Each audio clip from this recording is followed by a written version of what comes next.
Hey guys!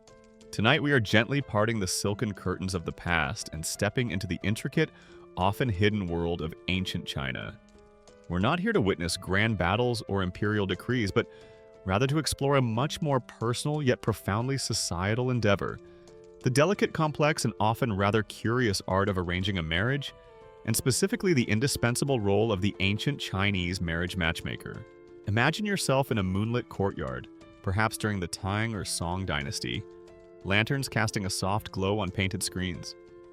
You hear the distant melancholic strains of a pipa, and somewhere behind closed doors, a discreet but highly influential figure, the Mayoran, the matchmaker, is poring over silk scrolls, carefully considering family lineages. Astrological charts and whispered reputations weaving together the threads of two destinies that may have never otherwise crossed. This is a world where love at first sight was generally not on the agenda, and where a forbidden glance might be the most contact a young couple had before their wedding day. And honestly, if you, with your modern notions of romantic choice and dating apps, were suddenly thrust into the system and expected to marry someone based solely on a matchmaker's enthusiastic, if possibly slightly embellished report, and your parents' rigorous due diligence, you probably wouldn't survive the sheer anticipation, the lack of personal agency, or the intricate multi-layered etiquette of the betrothal gifts without committing a serious social faux pas. Or perhaps just eloping with the nearest agreeable water buffalo out of sheer bewilderment. So, before you get comfortable, take a moment to like the video and subscribe, but only if you genuinely enjoy what I do here. And as you settle in, maybe drop a comment to let us know where you're listening from and what time it is in your corner of the world. It's always a profound pleasure to feel our global community of history explorers and gentle dreamers drawing near for another sleepy sojourn. Now, dim the lights, maybe turn on a fan for that soft background hum, and let's ease into tonight's journey together. You find yourself now transported to ancient China, a land of vast landscapes, ancient philosophies, and deeply ingrained social traditions. The air might be fragrant with plum blossoms, or the sharp scent of ginger from a nearby market stall. Silk rustles and unseen servant pads softly by, and the world operates on principles of harmony, hierarchy, and above all, the paramount importance of family and lineage. In this society, for many centuries, and across numerous dynasties, marriage was rarely a matter of individual romantic whim or spontaneous passion. It was first and foremost a crucial alliance between two families. A strategic partnership designed to ensure social stability, economic prosperity, ancestral continuity, and the proper ordering of society. Love, if it came, was often expected to blossom after the wedding vows, like a carefully cultivated peony, rather than being the initial spark that ignited the union. And at the very heart of this intricate process, standing as a vital bridge between families, was the figure of the matchmaker, the Mayoran. This was usually an older woman, though. Sometimes men also undertook this role, someone known for her social connections, her discretion, her persuasive skills, and her encyclopedic knowledge of local family trees, reputations, and quite possibly a few well-guarded skeletons in various ancestral closets. She wasn't just a casual introducer of eligible singles. The Mayoran was a highly respected, if sometimes also slightly feared, or humorously caricatured professional. In traditional Chinese society for many centuries, marriages were typically arranged by the parents of the prospective bride and groom, with the indispensable assistance of one or more of these professional matchmakers. The Mayoran acted as an essential intermediary, an investigator of family circumstances, a skilled negotiator of terms, and a smoother over of any potential awkwardness or disagreement between the two households. Without her, a respectable marriage was often simply impossible. Our theme tonight, Forbidden Glances, hints at one of the most compelling reasons for the matchmaker's indispensable role. In many periods of ancient Chinese history, particularly for families of good standing, direct interaction, let alone courtship between unmarried young men and women, was strictly limited, often entirely forbidden. Propriety demanded that young ladies especially be kept in relative seclusion, their virtue carefully guarded. A forbidden glance might quite literally be the most interaction a prospective couple ever had before their wedding day. Perhaps a fleeting, heavily chaperoned glimpse at a festival, or seeing each other from a great distance across a crowded temple courtyard. Maybe even just hearing a whispered description of the other's appearance and accomplishments. It wasn't exactly swiping right based on a carefully curated profile picture and a witty bio. The matchmaker therefore often served as the primary conduit of information, the painter of verbal portraits. The one who conveyed the qualities, the assets, and perhaps even the subtle charms of one unseen individual to the family of another. This curious role of the ancient Chinese matchmaker was far more complex and carried far greater responsibility than merely suggesting, "Hey, I know a nice young scholar, and you have a daughter of marriageable age, perhaps they should meet for tea and see if there's a spark." The spark was largely irrelevant, or at least secondary. The Meiren was dealing with matters of profound social, economic, and even political consequence. A successful match could elevate a family's status, secure its financial future, and ensure the continuation of its ancestral line with talented and virtuous offspring. A disastrous match, on the other hand, could lead to shame, ruin, and generations of unhappiness. The pressure on the matchmaker to get it right, or at least to make it appear right, was immense. Her work required an almost impossible combination of skills: the diplomatic finesse of a seasoned ambassador, the investigative thoroughness of a private detective, the persuasive charm of a master salesperson, and the patience of someone attempting to assemble extremely complicated multi-generational flat-pack furniture with instructions written in ancient, highly metaphorical Martian. A truly demanding career choice, one imagines. Some particularly esteemed matchmakers were said to carry a roster, or perhaps a beautifully embroidered silk pouch containing numerous thin slips of bamboo, or carefully folded pieces of fine paper. On these slips would be inscribed the essential details of the eligible young men and women in their network. Their 8 characters, the precise year, month, day, and hour of their birth, crucial for astrological compatibility, which we'll delve into later. Their family's social standing and wealth.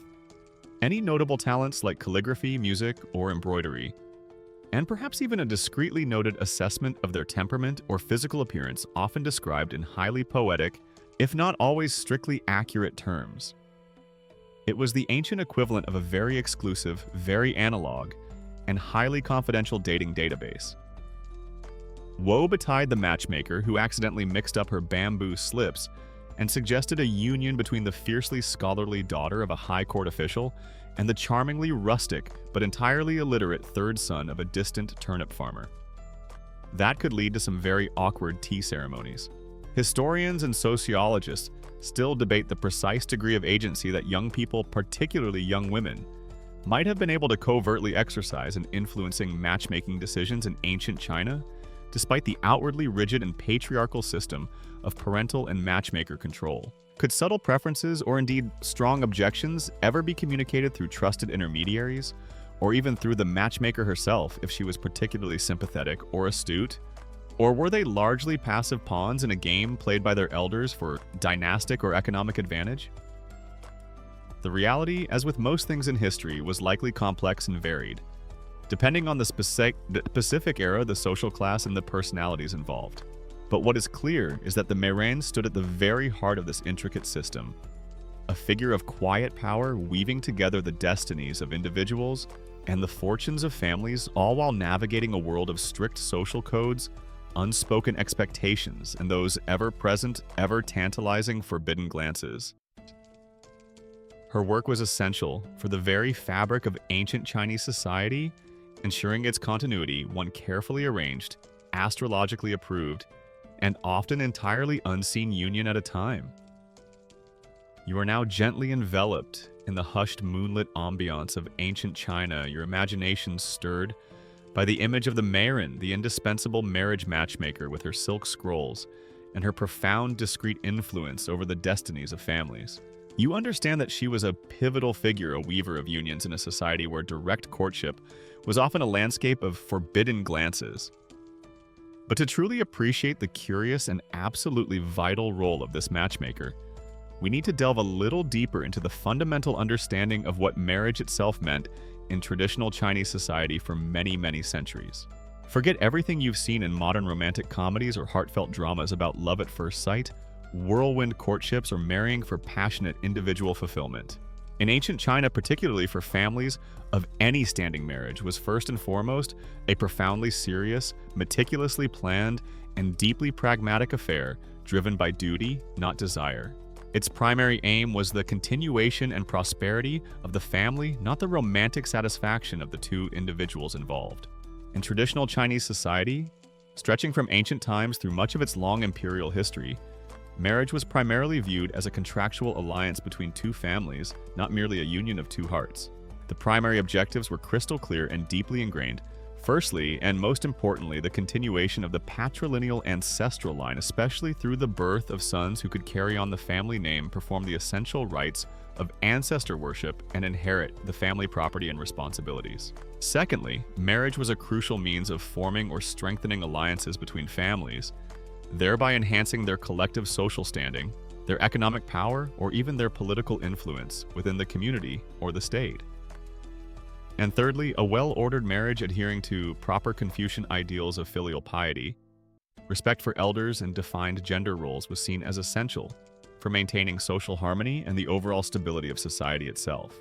Romantic love as we understand it, that spontaneous, often irrational, and deeply personal connection between two individuals, was generally considered a secondary and often entirely unexpected bonus if it happened to develop after the wedding, rather than being a prerequisite or even a desirable factor in the initial selection of a spouse.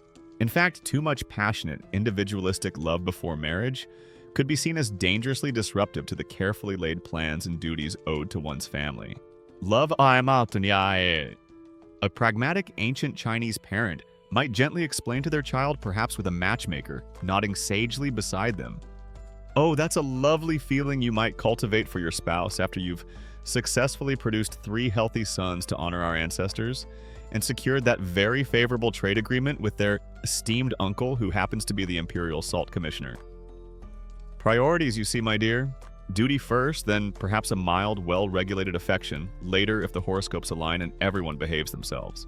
This emphasis on the collective good of the family over individual desires meant that the young bride and groom themselves often had very little, if any, say in who they would marry. Decisions were made by their parents, grandparents, and other senior family members, always with the careful, indispensable guidance of the Marin. The qualities sought in a prospective spouse were therefore not primarily based on physical attraction shared hobbies, unless those hobbies included being a virtuous and productive member of a multi-generational household, or that elusive spark of modern romance. Instead, the checklist was far more practical, more societal. For a prospective bride, her family and the matchmaker, investigating on behalf of the groom's family, would look for virtues such as modesty, obedience, diligence, and a gentle temperament. Good health primarily as an indicator of her capacity for childbearing, especially sons, was absolutely crucial. Her skills in household management, spinning, weaving, embroidery, cooking, managing servants if the family was wealthy, were also highly valued. And of course, her own family background was meticulously scrutinized. Their reputation in the community, their social standing, their wealth or lack thereof, whether there were any known hereditary illnesses, scandals, or inauspicious events in their recent history. The ancient Chinese personal advertisement, if such a thing existed, might have read something like, "Wanted respectable young lady of good lineage, proven skills in sericulture and advanced soup making. Possessing auspiciously shaped earlobes, a sign of good fortune naturally, and a documented ability to not accidentally set the ancestral shrine on fire during important festivals." Sense of humor entirely optional, but an unwavering commitment to filial piety is an absolute must. For a prospective groom, similar considerations of family background, reputation, and health were paramount.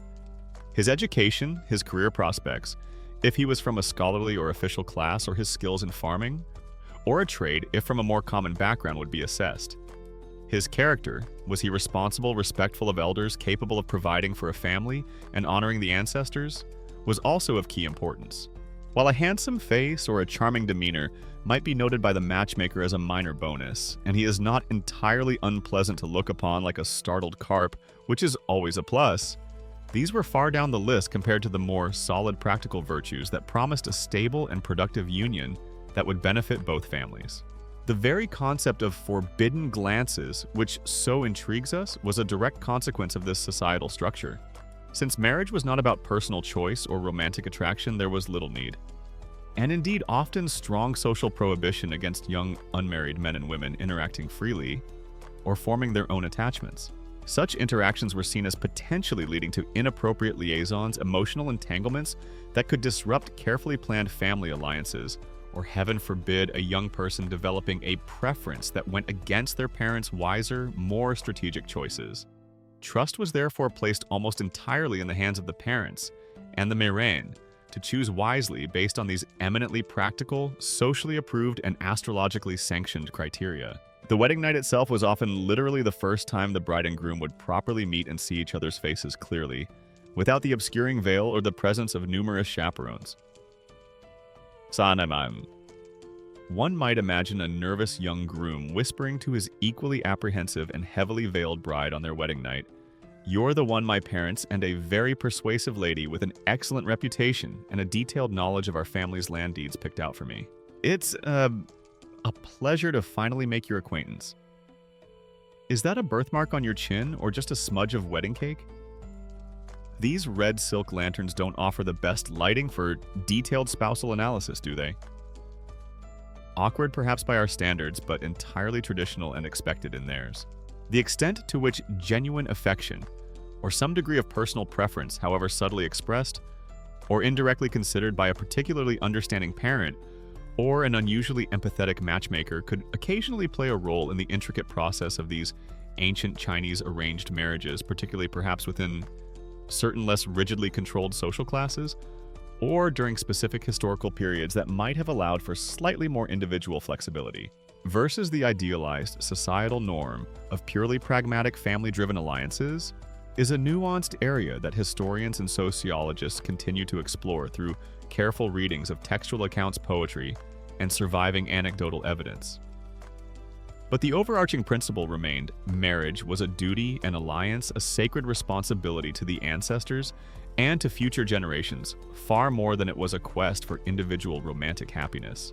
And it was the Meiren who stood as the skilled, discreet, and absolutely essential architect of these vital, life-altering unions. You are now beginning to appreciate the immense gravity and profound societal importance of marriage in ancient China, an institution built not upon the fleeting whims of romantic love, but on the bedrock of familial duty, ancestral continuity, and the intricate weaving of social and economic alliances. With young men and women often living lives of carefully chaperoned separation, rarely if ever meeting their future spouse before the wedding day, how on earth did these vital, life-altering unions ever come to be? This is where a truly indispensable, often rather formidable and endlessly fascinating figure steps, quietly yet purposefully onto the stage, the Meiren. Meiren, the professional marriage matchmaker. She was the weaver of these unions, the crucial intermediary, the skilled navigator of complex family dynamics, and in many ways the unsung architect of societal cohesion. Imagine this Meiren. More often than not, she was an older woman, someone who had navigated the complexities of marriage and family life herself, and who possessed an encyclopedic knowledge of the local community, its various clans, their histories, their fortunes, and most importantly, their eligible and perhaps not so eligible offspring. In traditional China, the role of the marriage matchmaker was indeed most commonly filled by these mature women known and often respected, if sometimes also viewed with a mixture of awe and a tiny bit of trepidation. For their extensive social networks, their well-honed persuasive abilities, their powers of discreet observation, and their absolute unshakable discretion. They were considered essential for initiating, negotiating, and successfully concluding almost all respectable marriage arrangements. Without a Meiren to smooth the path and vouch for the suitability of both parties, a marriage proposal might never even get off the ground. Her job description, if one had been formally written, might have read something like this: wanted highly discreet individual for high-stakes family mergers and delicate inter-household acquisitions. Must possess exceptional skills in diplomacy, astrological interpretation, gift negotiation, character assessment, often from a safe distance and pretending not to notice that slightly worrying, persistent twitch in Great Uncle Lou's left eye during crucial dowry discussions. References from satisfied and preferably now prosperously multi-generational client families and a very, very thick skin are absolutely essential. Her social standing could vary. Some Meiren were highly sought-after professionals, particularly those who served elite or wealthy families, and they could command significant respect and handsome fees for their services. They might be women of good birth themselves, perhaps widows with excellent connections, or simply individuals renowned for their shrewd judgment and successful track record. Others in more rural or modest communities might be more informal figures, respected local busybodies, with a knack for knowing everyone's business and a genuine desire to see young people properly and advantageously settled, perhaps receiving simpler gifts or favors in return for their efforts. But whether grand or humble, her role was pivotal. The scope of her work went far, far beyond simply suggesting, young Master Zhang from the next village seems like a nice boy, and your little plum blossom is of marriageable age, perhaps they should, get hitched. Oh no, it was an incredibly complex multi-stage process requiring a formidable set of skills. The Meiren was at various points a detective, a diplomat, a public relations agent, a legal expert in terms of customary law and ritual propriety, and sometimes even a bit of a gentle psychological counselor. Her first task upon being approached by a family seeking a match for their son or daughter was often one of meticulous investigation. She would need to discreetly yet thoroughly inquire into the background of any potential families. This wasn't just about checking their financial statements, though that was certainly important.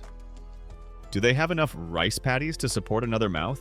And perhaps eventually several more tiny rice paddy inheriting mouths. It also involved assessing their social standing, their reputation within the community, the perceived virtue and accomplishments of their ancestors, whether there were any unsavory rumors, hidden illnesses, or unfortunate family skeletons best left undisturbed in the ancestral closet. She would also, through her network of informants, other women, local elders, perhaps even discreetly observant servants, try to gather information about the character, temperament, and appearance of the prospective bride or groom themselves, all without, of course, arranging any improper direct meetings. Forget Sherlock Holmes and his magnifying glass. A truly determined Meiren trying to find out if young Master Chen really spent all his study allowance on dubious cricket fighting wagers instead of his Confucian calligraphy lessons could likely uncover secrets that would make the imperial censor blush with secondhand embarrassment. Once a potentially suitable family was identified, the Meiren became a diplomat. She would act as the sole intermediary, carrying messages, proposals, and counter-proposals back and forth between the two households. This required immense tact and skill in negotiation, especially when it came to the often very thorny issues of betrothal gifts to be presented by the groom's family to the brides and the dowry that the bride would bring with her to her new home. These weren't just presents, they were vital economic transaction symbols of status, and often the subject of intense, if politely veiled, bargaining. The matchmaker had to navigate these delicate waters, ensuring neither family felt slighted or cheated, and that a mutually agreeable arrangement could be reached. She was also, in a sense, a highly skilled PR agent for both families. She would subtly highlight the virtues and assets of each prospective spouse and their household, perhaps glossing over minor imperfections or reframing potential drawbacks in a more positive light. A particularly skilled Meiren might develop a sort of signature style in her descriptions, a talent for poetic if sometimes slightly generous portraiture. She might describe a young lady whose family was perhaps a little short on liquid assets, but long on lineage as possessing an ancient and most noble pedigree with a quiet, scholarly disposition that values spiritual refinement far above mere worldly baubles. Or a young man who was a bit lacking in classical education, but was a very diligent farmer, might be lauded for his sturdy earth-honoring virtues and his impressive ability to make even the most stubborn turnip field yield a triple harvest. Her descriptions of a prospective bride might be particularly flowery. Her eyelashes, like the delicate wings of a newly awakened silken butterfly, cast fleeting, perfectly modest shadows upon cheeks, as flawless and as pale as the finest imperial jade. And her embroidery skills are said to make the very phoenixes weep with envy, leaving the groom's family to perhaps discover much later that the dreaming butterfly also possessed a surprisingly sharp wit, an indomitable will, and a truly formidable skill at managing the household accounts and ensuring no one ever overspent on frivolous things like, say, new cricket fighting gear. The actual social standing and degree of autonomy possessed by these female matchmakers in different periods of ancient Chinese history, whether they were truly independent, respected professionals with significant decision-making influence, or, more often as some literary portrayals might suggest, simply agents acting under the strict direction and at the behest of powerful patriarchal family heads, and how their often humorous or sometimes even manipulative portrayal in popular stories and operas aligns with their real societal role and the respect they often commanded, is an area that continues to be explored and debated by historians of Chinese society family structures and gender roles. But what is undeniable is that without the Meiran, without her tireless efforts, her social acumen, her discreet inquiries, and her persuasive honeyed words, the intricate social fabric of ancient Chinese society, built as it was upon the foundation of carefully arranged and ritually sanctioned marriages, would have likely unraveled. She was the quiet, indispensable weaver of unions, the crucial cog in the great slow-turning wheel of family continuity and societal order. You're now deeply acquainted with the figure of the Meiran, that indispensable, often shrewd and silver-tongued, ancient Chinese marriage matchmaker. You've seen how her meticulous investigations, her diplomatic negotiations, and her persuasive presentations were the very gears that turned the great wheel of family alliances and societal continuity. Her work was intensely practical, grounded in the realities of social status, economic well-being, and astrological compatibility. But alongside this very human, very pragmatic machinery of matchmaking, there existed a wonderfully romantic and deeply ingrained belief in a divine orchestrator, a celestial go-between who had already from birth or even before invisibly tied the threads of fated unions. This was Yue Lao Yuexia, Lao Ren, the Old Man Under the Moon, the kindly if somewhat enigmatic god of marriage and destiny, whose invisible red silk threads bound future spouses together, regardless of distance, social station, or even their own, often entirely oblivious initial inclinations.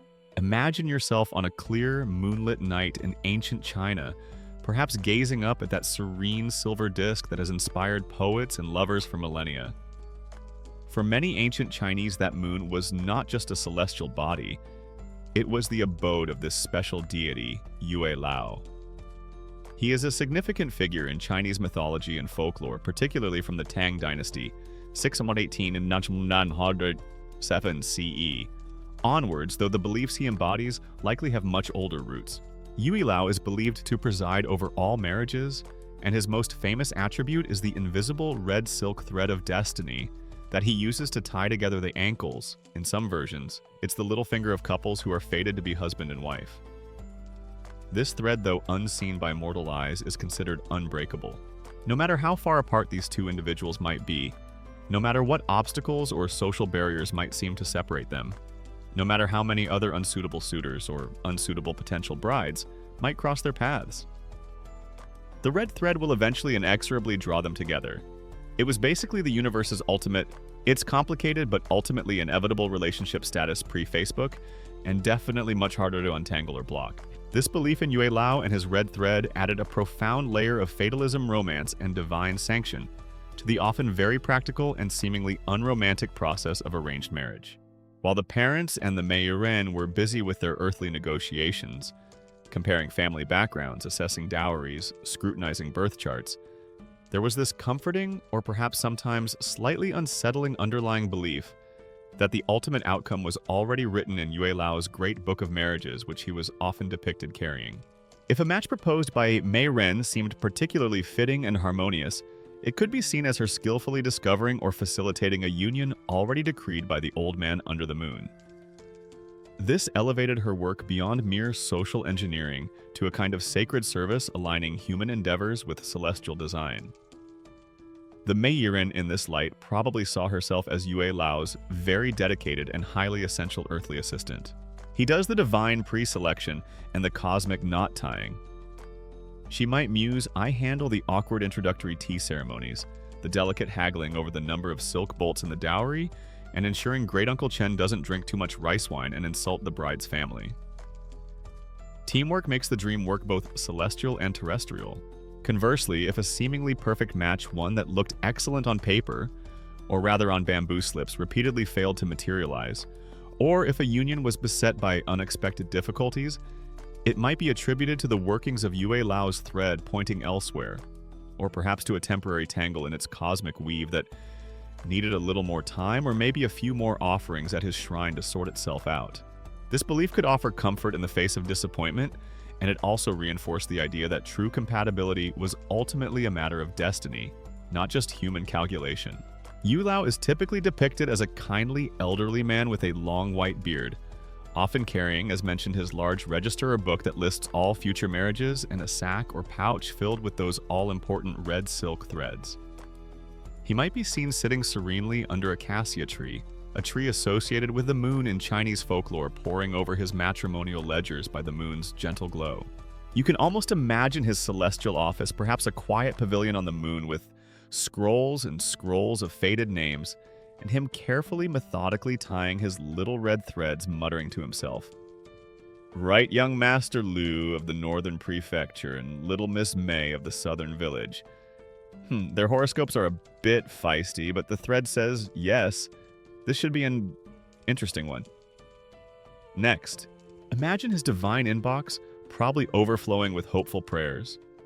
Dear Venerable Yue Lao, I know you're terribly busy managing all of heaven's romantic entanglements, but if you wouldn't mind, could you perhaps make my particular red thread just a little bit shorter and ensure it points directly towards someone who not only has an excellent family reputation, but also owns a rather prosperous tea plantation and doesn't snore like a hibernating dragon.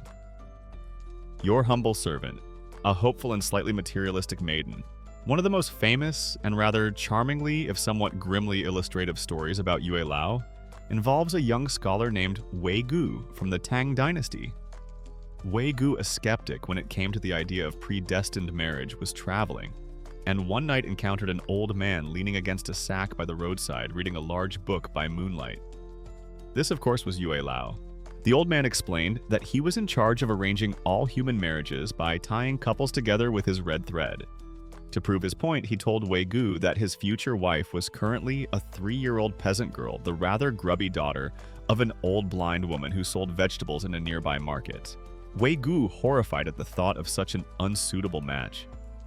He was aiming for someone of much higher social standing, was so incensed that he secretly ordered his servant to go and kill the little girl. The servant, perhaps not quite as ruthless as his master, only managed to stab the child in the forehead before fleeing. Years passed. Wei Gu had many attempts at arranging a suitable marriage, but all failed. Finally, a high official offered him his own beautiful, accomplished daughter. Wei Gu was delighted. On their wedding night, he noticed that his bride always wore a small decorative patch or an ornamental flower between her eyebrows. When he asked her about it, she tearfully confessed that when she was a child of 3, she had been inexplicably stabbed in the forehead by an unknown assailant, while with her foster mother, the old blind vegetable seller in the market, leaving a scar she always kept covered. Wei Gu, struck by horrified realization, confessed his own past deed. The story, of course, ends with them accepting their fated union. A rather dramatic way to learn that you really can't escape Yue Lao's red thread, or indeed a good karmic plot twist. It's a lesson: don't try to mess with divine matchmaking, especially if your method involves ordering your servants to commit acts of extreme violence against toddlers. Yue Lao, it seems, has a very long memory, an excellent filing system, and a beautifully ironic sense of humor. The precise historical origins of the Yue Lao legend and the specific motif of the red thread, whether they stem from much earlier unrecorded folk beliefs, perhaps Taoist traditions concerning fate and cosmic connections, or whether they were largely popularized and crystallized by specific literary works and storytellers from the Tang Dynasty onwards, and exactly how his divine influence was perceived to interact with or even validate the very practical, human-driven negotiations of the professional Meirin, is a topic that folklorists, historians of Chinese religion, and literary scholars continue to explore with great interest. But for the ancient Chinese individual contemplating the momentous step of marriage, or for parents anxiously seeking a suitable match for their child, the belief in Yue Lao and his inescapable red thread offered a profound sense of order and destiny underlying the often complex and stressful human process. It suggested that even in a world of carefully calculated alliances and socially mandated unions, there was still room for a touch of celestial magic, a whisper from the old man under the moon, ensuring that true fated partners would always eventually find their way to each other, guided by an invisible, unbreakable silken bond. If a match arranged by the Meirin turned out to be particularly unhappy or ill-suited, perhaps they'd just sigh and complain that Yue Lao must have had a faulty thread day when that particular knot was tied, Or maybe his celestial knot-tying skills were just a bit off for that specific pairing. This red thread venerable moon deity, they might grumble, clearly has a frayed end and was probably intended for someone else entirely. You're now comfortably nestled in the understanding that ancient Chinese marriages were often believed to be preordained by Yue Lao, the charmingly persistent old man under the moon with his invisible red silk threads tying fated couples together. This belief in destiny provided a certain cosmic reassurance, a sense that the universe itself had a hand in these vital unions. But the ancient Chinese were also deeply pragmatic people.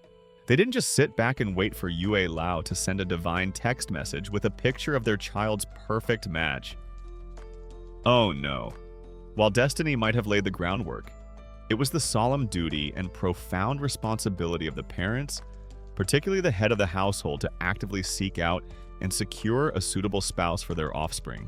And this delicate, high-stakes search almost invariably began with a discreet, carefully considered approach to a trusted professional, the marraine, the marriage matchmaker. Imagine a household, perhaps that of a moderately prosperous merchant, a respected scholar official, or a diligent farming family, where a son has reached an age deemed suitable for marriage, perhaps his late teens or early 20s, or a daughter has blossomed into young womanhood, often a bit younger, perhaps her mid-teens. A quiet, serious discussion takes place among the senior family members. The selection of a marriage partner in ancient China was overwhelmingly the prerogative of these parents and senior relatives. They would carefully consider factors such as the prospective family's social status, their economic standing, the perceived character and health of their children, and very importantly, the astrological compatibility between the potential bride and groom. The young people themselves usually had little to no direct say in this initial process. Their duty was one of filial piety, of trusting in the wisdom and experience of their elders to make a choice that would benefit the entire family line. Choosing a life partner for your child was probably one of the most stressful and consequential decisions ancient Chinese parents face, far outweighing modern anxieties about getting into the right kindergarten or choosing the correct brand of organic, gluten-free, artisanally crafted baby rusks. Get this wrong, and you could face unhappy ancestors, a disgruntled daughter-in-law who secretly despised your prize-winning pickled vegetable recipe, and a general sense of familial disharmony for decades to come. No pressure at all. Once the decision was made that it was time to seek a match, the family would then begin the crucial process of engaging a marraine. This wasn't like casually swiping through a dating app or asking a friend if they knew anyone nice. Selecting the right matchmaker was a serious business in itself. Her reputation was paramount. Was she known for her discretion, her honesty, or at least her artful presentation of truth, her extensive network of contacts among suitable families, and most importantly, her track record of arranging successful, harmonious, and preferably fruitful unions? A good marraine was worth her weight in silk, or at least in very generous thank you gifts upon the successful conclusion of a betrothal. Some super keen parents, particularly those with an eye on a particularly advantageous alliance, probably had their preferred matchmaker on a kind of informal retainer from the moment their child learned to correctly identify all the key Confucian virtues, or at least learned to walk without bumping into too many priceless ancestral vases. Never too early. They might think to start scouting for a suitably auspicious future in-law who possesses a good 5-year plan for expanding their family's silkworm production and an impeccable reputation for not causing public scenes at important festivals. The initial approach to the marraine would be made with appropriate decorum and discretion. The head of the family, perhaps accompanied by his wife, would visit the matchmaker or invite her to their home for a private consultation. Over cups of delicately brewed tea and perhaps some polite, if slightly strained small talk, they would state their purpose. They would extol the virtues of their own son or daughter, their filial piety, their diligence, their good health. Always a key selling point, their accomplishments modestly, understated of course, but with enough hints for the astute marraine to pick up on. A very anxious mother, perhaps desperate to see her rather bookish and profoundly introverted son finally married off, might discreetly slip the marraine an extra tea money packet wrapped in red paper, along with a heavily and perhaps creatively edited list of his most charming and marriageable qualities, conveniently omitting his unfortunate tendency to recite obscure Taoist poetry to the household cat for hours on end, or his rather alarming allergy to direct sunlight and cheerful social interaction. He's contemplative, my dear Mayrain, she might explain with a hopeful tremor in her voice. Yes, very, very contemplative in his calligraphy. While still developing, shows immense potential for future if currently unseen brilliance. The family would provide the matchmaker with all the essential information, their child's full name, their 8 characters. That is, the precise year, month, day, and hour of their birth, which were absolutely crucial for determining astrological compatibility with any potential partner, and details about their own family's lineage, social standing, property, and general circumstances. They would also outline, perhaps in somewhat veiled terms, the kind of family and the type of individual they were seeking for their child. The paramount principle here was often that of Mendang Hudui Mendang Hu.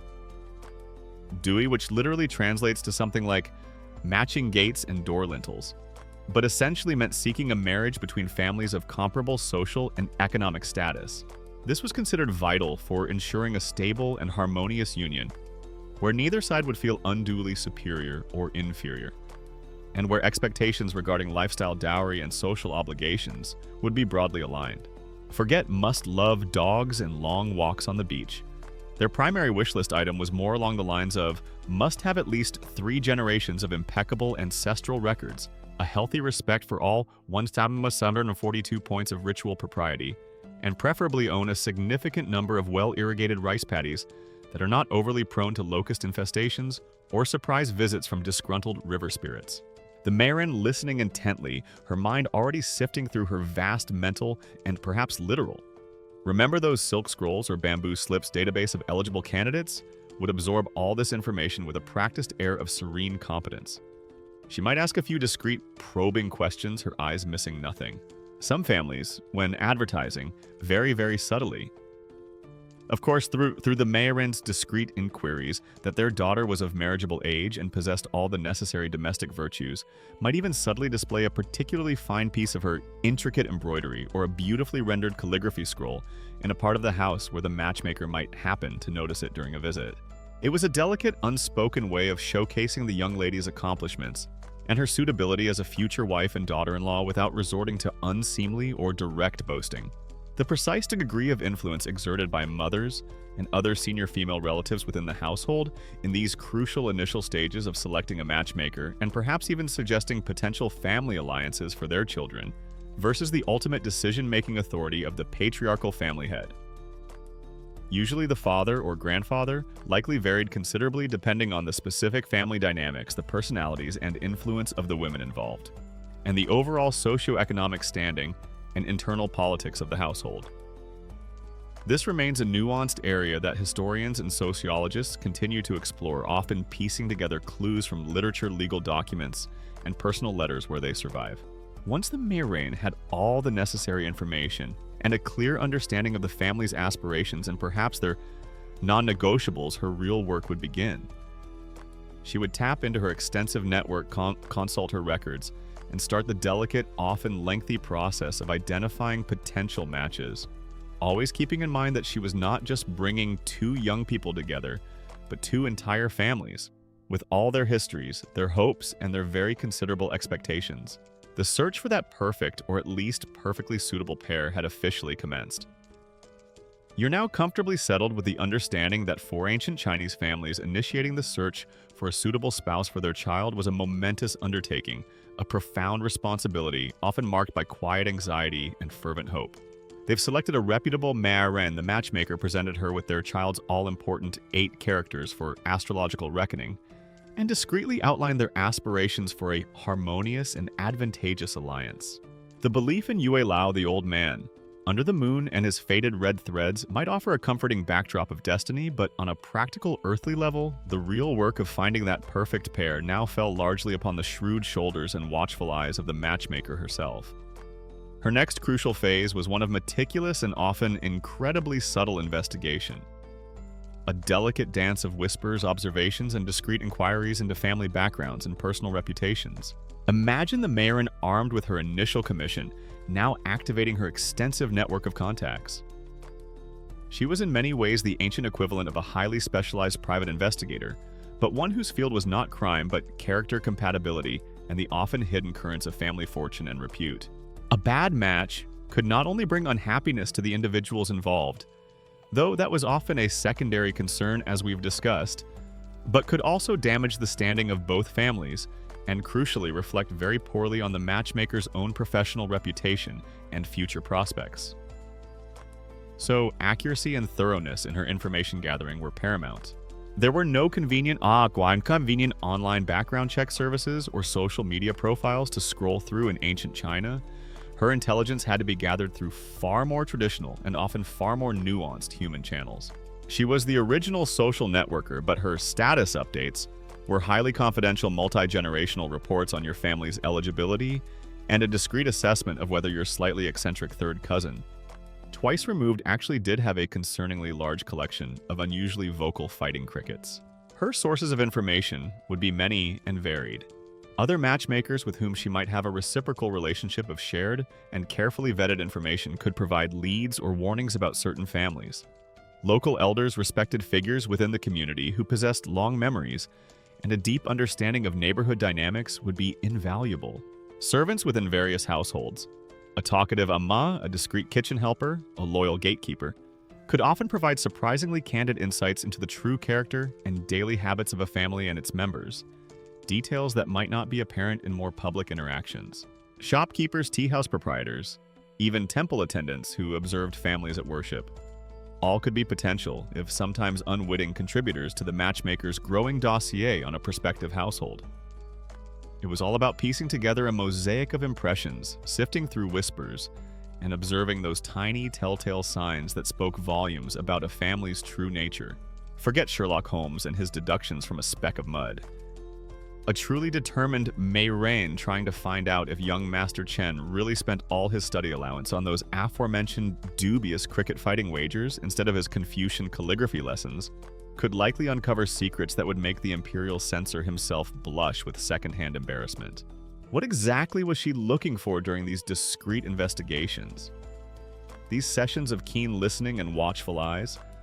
Firstly, and perhaps most importantly in a society so deeply concerned with social standing, was the family's reputation, their mianzi or face.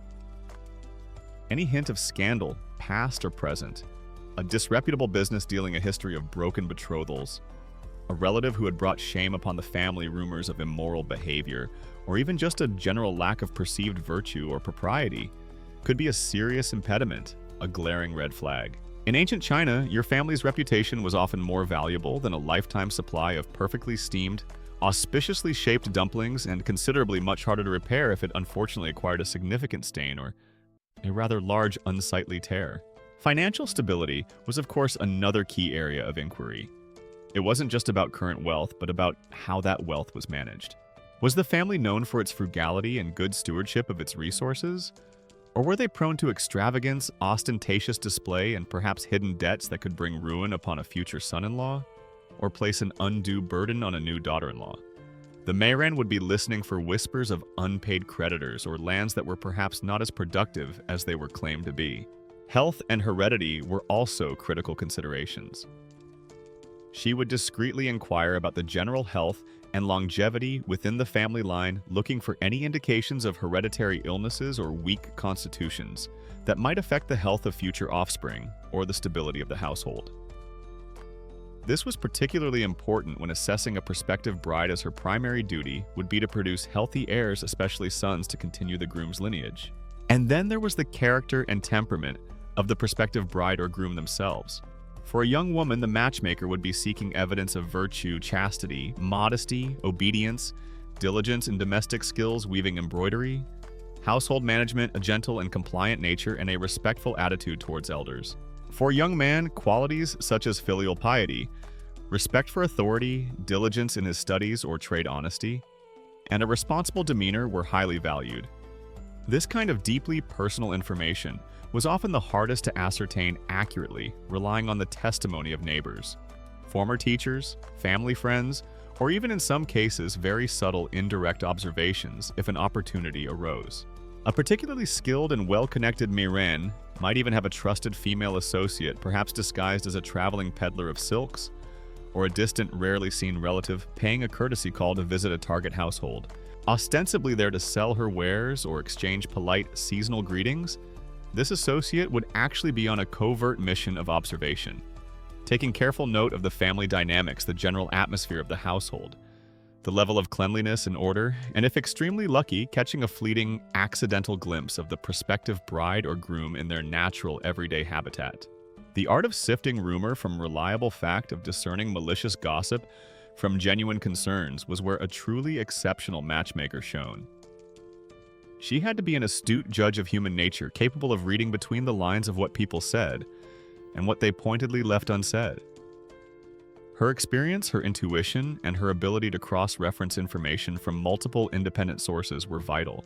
Some particularly insightful matchmakers were even said to have an almost supernatural ability to judge a family's true character and prospects simply by observing the state of their ancestral shrine. Was it well tended and respectfully maintained? Or even by the perceived neatness and orderliness of their front gate and entryway? It was a sort of good household feng shui as a direct window to the collective family soul approach to advanced due diligence. A dusty ancestral tablet or a conspicuously unswept courtyard. Potential red flag. This meticulous, often painstaking process of whispers and watchful eyes, of discreet inquiries and careful observations, would allow the Meiran to build up a detailed profile of potential matches, weighing their strengths and weaknesses, their compatibilities and potential conflicts, all before any formal proposals were even considered. It was a crucial, if largely invisible, foundation for the entire edifice of an arranged marriage. You are now deeply immersed in the world of the ancient Chinese Meiran, that indispensable matchmaker whose watchful eyes and discreet whispers formed the very bedrock of marital alliances. You've seen how she meticulously investigated family backgrounds, assessed financial stability, and gauged reputations, all to ensure a proposed union would be harmonious, advantageous, and above all, acceptable to both clans. She was in essence compiling a detailed dossier on potential candidates and their entire extended families. But what about the young couple themselves? The two individuals whose lives were about to be inextricably linked, often for the rest of their days? In a society where marriage was primarily a family affair, driven by duty and propriety, rather than romantic love, did the prospective bride and groom ever get to see each other before that fateful wedding day?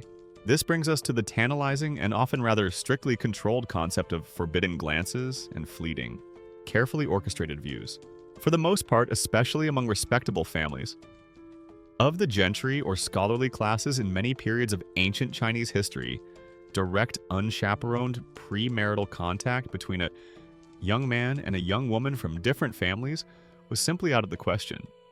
It was considered highly improper, a threat to female virtue, which was prized above almost all else in a bride, and a potential disruption to the carefully laid plans of their elders.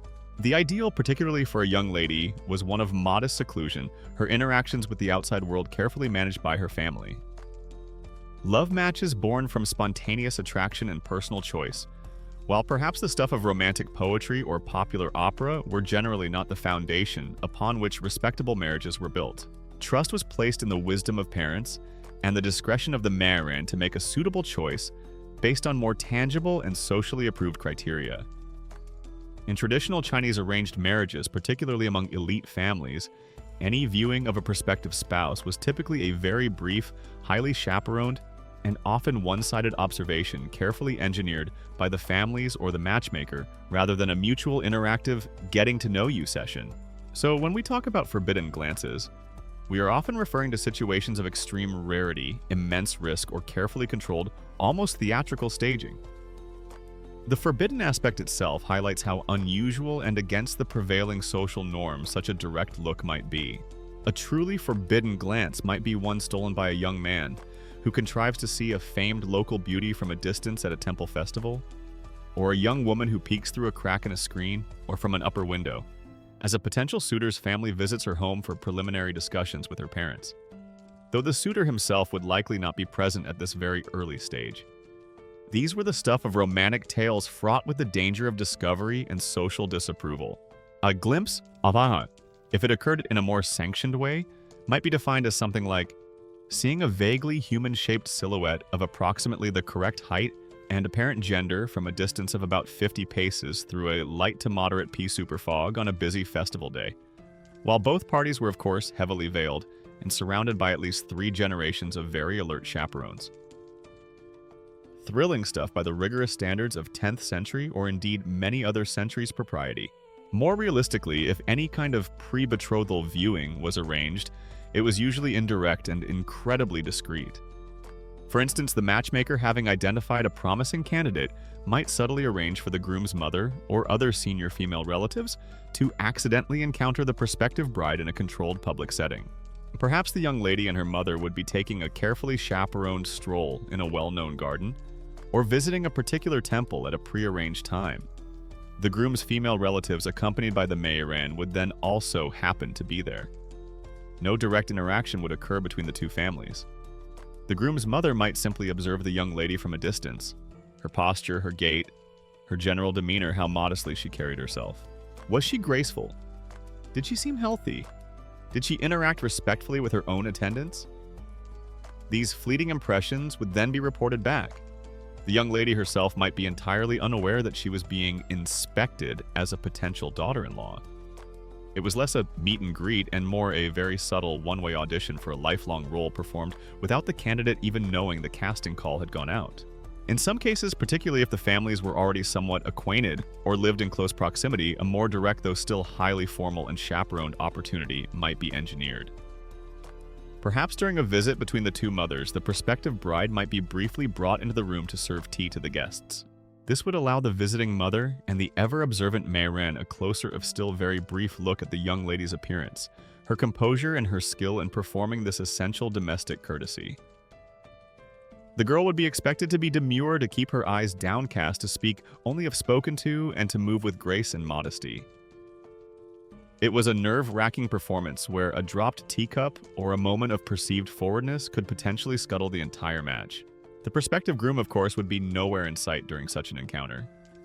His viewing would be entirely through the report of his female relatives and the matchmaker. For many, perhaps most young people, the most detailed view they ever got of their future spouse before the wedding day was through the matchmaker's carefully crafted verbal portrait. The Meiran, as we've noted, was often skilled in the art of flattering, if somewhat poetic description. She might extol the young lady's features like a lotus blossom in spring, her hair as glossy as a raven's wing, her temperament as gentle as a summer breeze, and her fingers skilled in producing embroidery so fine it would make the celestial weavers weep with envy.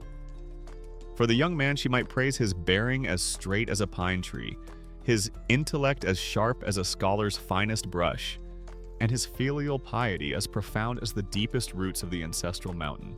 These verbal images, combined with the more concrete details of family reputation wealth, and those all-important astrological charts, were often what the families, and by extension, the young people, if they were privy to such descriptions, had to rely upon. The matchmaker was essentially painting a picture with words, and like any good artist, she might occasionally use a little creative license to enhance the highlights and soften any less than perfect shadows. Her description might be, her skin is as white as the purest jade, and her eyes sparkle like the autumn pools under a harvest moon. The reality upon closer inspection after the wedding might be, she is definitely human, has all her teeth in approximately the correct places, and doesn't appear to be actively on fire at this precise moment. The matchmaker, you see, was a true master of positive spin and aspirational portraiture.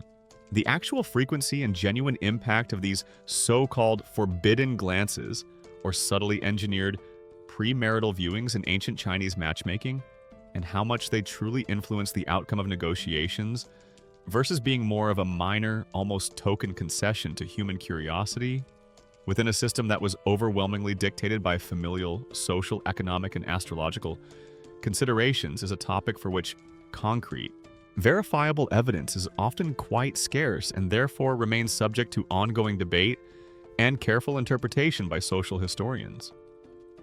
Different dynasties, different regions, and different social classes undoubtedly had varying degrees of strictness. But the very phrase "forbidden glances" perfectly encapsulates the profound cultural distance between their approach to marriage and our own. In a world where the union of two people was a matter of such grave importance to the wider family and society, the idea of basing it on something as fleeting and potentially deceptive as a glance, however thrillingly illicit, was simply not the done thing. That vital, often unseen work was left to the careful eyes, the discreet ears, and the persuasive tongue of the Mayoran. The wedding night for many was truly the ultimate unboxing video. Let's see, Biao, a young bride or groom might think with a mixture of terror and anticipation, what exactly has fate? My esteemed parents and a very persuasive lady with an excellent commission rate, and a penchant for poetic descriptions, chosen for me, surprise, and hopefully a pleasantly enduring one. You've just been privy to the very discreet, often entirely one-sided, and incredibly fleeting nature of any potential forbidden glances or engineered viewings in ancient Chinese matchmaking. For most prospective couples, particularly those from respectable families, their primary impression of their future spouse before the wedding day would come not from direct observation, but from the carefully curated, often poetically embellished verbal portraits painted by the diligent Marin. She was their eyes and ears, their window, onto a person they had likely never truly met. But even the most glowing description from the most trusted matchmaker and the most favorable assessment of family status and reputation was not enough to seal a betrothal. There was another absolutely crucial and often entirely non-negotiable hurdle to clear the intricate and deeply serious business of astrological compatibility determined by what were known as the 8 characters, or Bazi-Bazi. This was where heavenly portents and cosmic harmonies played their decisive role in earthly unions. Imagine the two families having received a promising initial report from the Mayoran about a potential match. The next vital step would be the formal exchange again, via the matchmaker, of the precise birth details of the young man and the young woman. In traditional Chinese matchmaking, the comparison of the prospective bride's and groom's 8 characters, which represented their exact birth year, month, day, and hour, each expressed as a pair of cyclical characters according to the ancient Chinese lunisolar calendar, by a professional fortune teller or astrologer, was an absolutely critical stage. A compatible astrological reading was considered essential for ensuring a harmonious, prosperous, fertile, and long-lasting marriage. An unfavorable one, on the other hand, could lead to the immediate and unceremonious rejection of a potential match regardless of how promising other factors might seem. The stars, it was believed, held the ultimate veto power. Forget Myers-Briggs personality tests or your modern love languages compatibility quizzes. The ancient Chinese had the 8 characters, probably just as mystifying to the uninitiated, and definitely involving a more interesting array of symbolic animals and elemental forces. This wasn't just a casual glance at a daily horoscope in the back of a scroll. The Bazi system was and still is a complex and sophisticated form of divination, requiring considerable expertise to interpret. Each of the 4 pillars of destiny, year, month, day, hour, is represented by 2 characters, one heavenly stem and one earthly branch. Each of these in turn is associated with one of the 5 elements, wood, fire, earth, metal, water, and with a yin or yang aspect. The astrologer's task was to meticulously analyze these 8 characters for both the prospective bride and groom, and then to compare their charts looking for a harmonious balance or a potentially disastrous clash of energies. It was like a deeply complex cosmic chemistry experiment, trying to see if 2 individual horoscopic compounds would create a stable, beneficial new molecule or just, well, explode in a shower of misfortune and mutual incompatibility. What constituted a good match in astrological terms, the astrologer would be looking for complementary elements. For instance, if one person's chart was predominantly water, a partner with a strong wood element might be seen as favorable as water nourishes wood. Conversely, a strong fire personality might clash terribly with a dominant water type. They would look at the animal signs of the Chinese zodiac associated with the birth years. Certain animal combinations were considered auspicious, like a dragon and a rooster, while others, like a tiger and a goat, were thought to be problematic or even bring bad luck. The overall balance of yin and yang energies in the combined chart was also crucial. And of course, they would be looking for specific indications of good fortune for the marriage itself. Signs pointing to many healthy sons essential for continuing the groom's family line prosperity longevity for both spouses and harmonious relations with the in-laws. A particularly important consideration for the bride. The astrologer was basically the ultimate cosmic relationship counselor and pre-nuptial agreement advisor. I'm sorry your stars are just not aligned for a happily ever after involving his rather overbearing fire monkey mother-in-law. However, may I suggest you consider young Master Wang. His Earth Pig chart shows a very promising surplus of well-behaved future sons and excellent long-term prospects in the lucrative turnip farming sector. If the astrological reading was overwhelmingly negative, if there were severe clashes between the elements, or if one person's chart was deemed to overpower or bring misfortune to the other's family, the match would almost certainly be abandoned, often with polite if vague excuses conveyed by the Meirin to avoid causing too much loss of face. No amount of earthly wealth or social standing could usually override a truly dire cosmic forecast. The stars had spoken, and their word was usually final.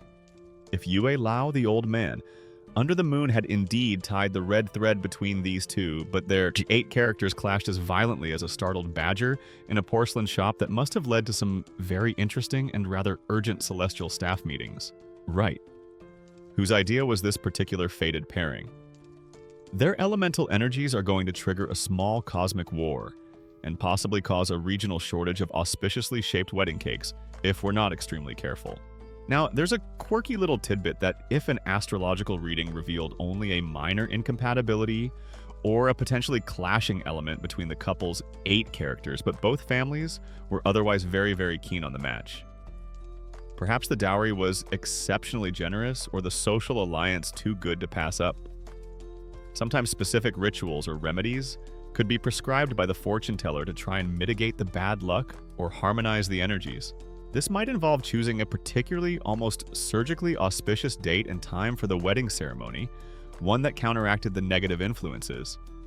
Or it might involve incorporating specific colors, those associated with a balancing element, or symbolic objects into the wedding rituals or the couple's new home.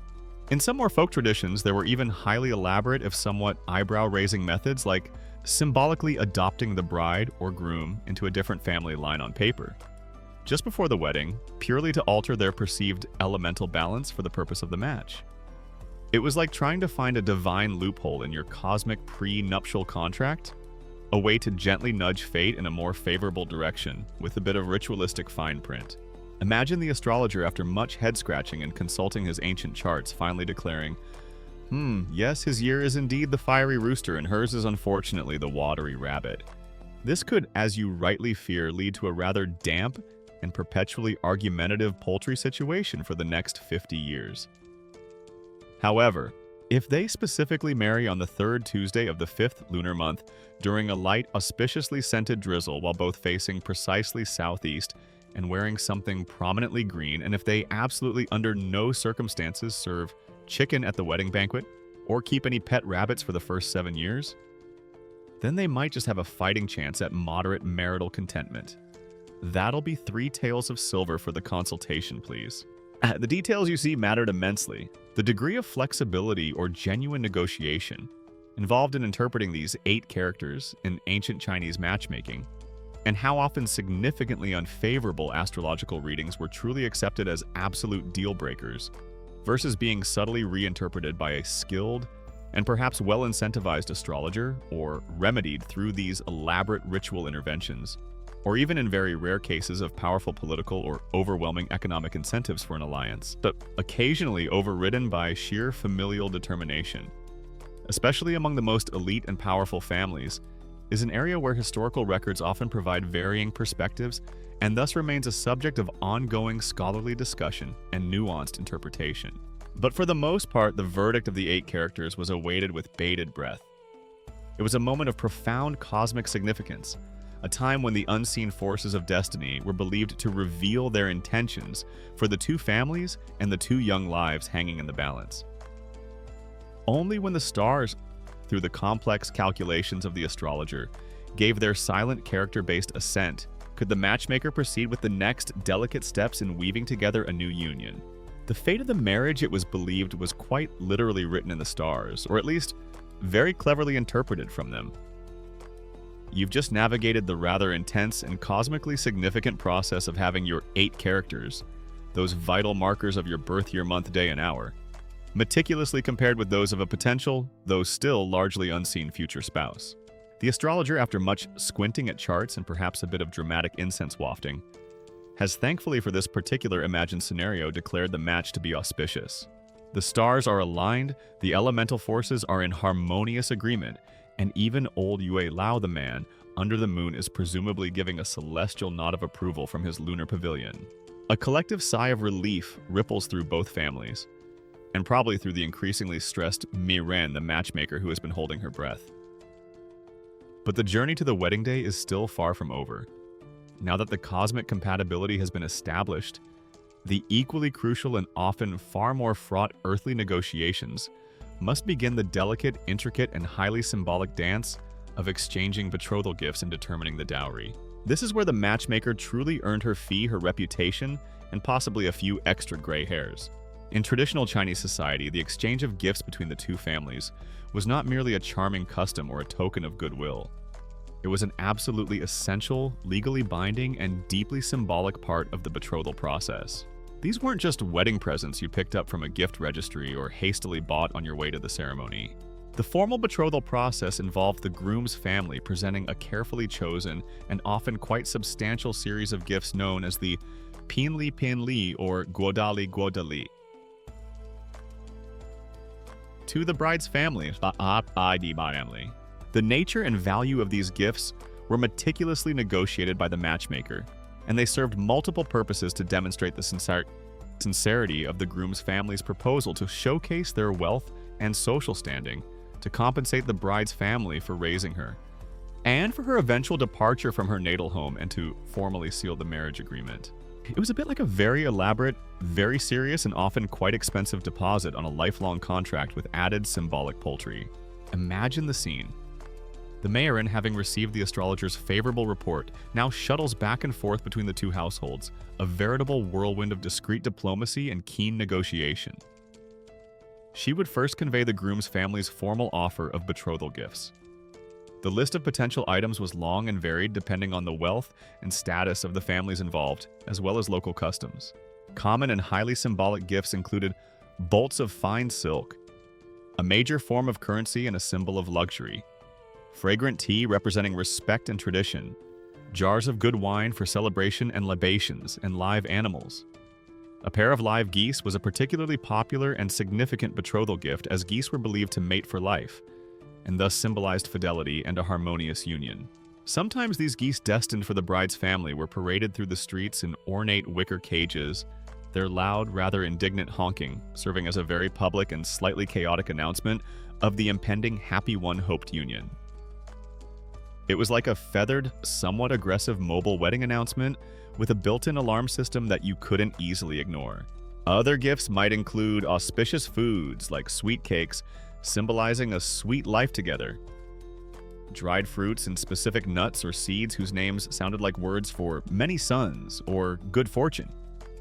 For example, dates. Zhao Zhao sounded like early, often combined with peanuts, hua sheng, flower of life. Or to give birth. Longgan's Guiyuan, noble and round, implying family completeness, and chestnuts, Li sounding like establishing a son. You weren't just getting snacks, you were getting a whole basket full of edible puns and procreative encouragement.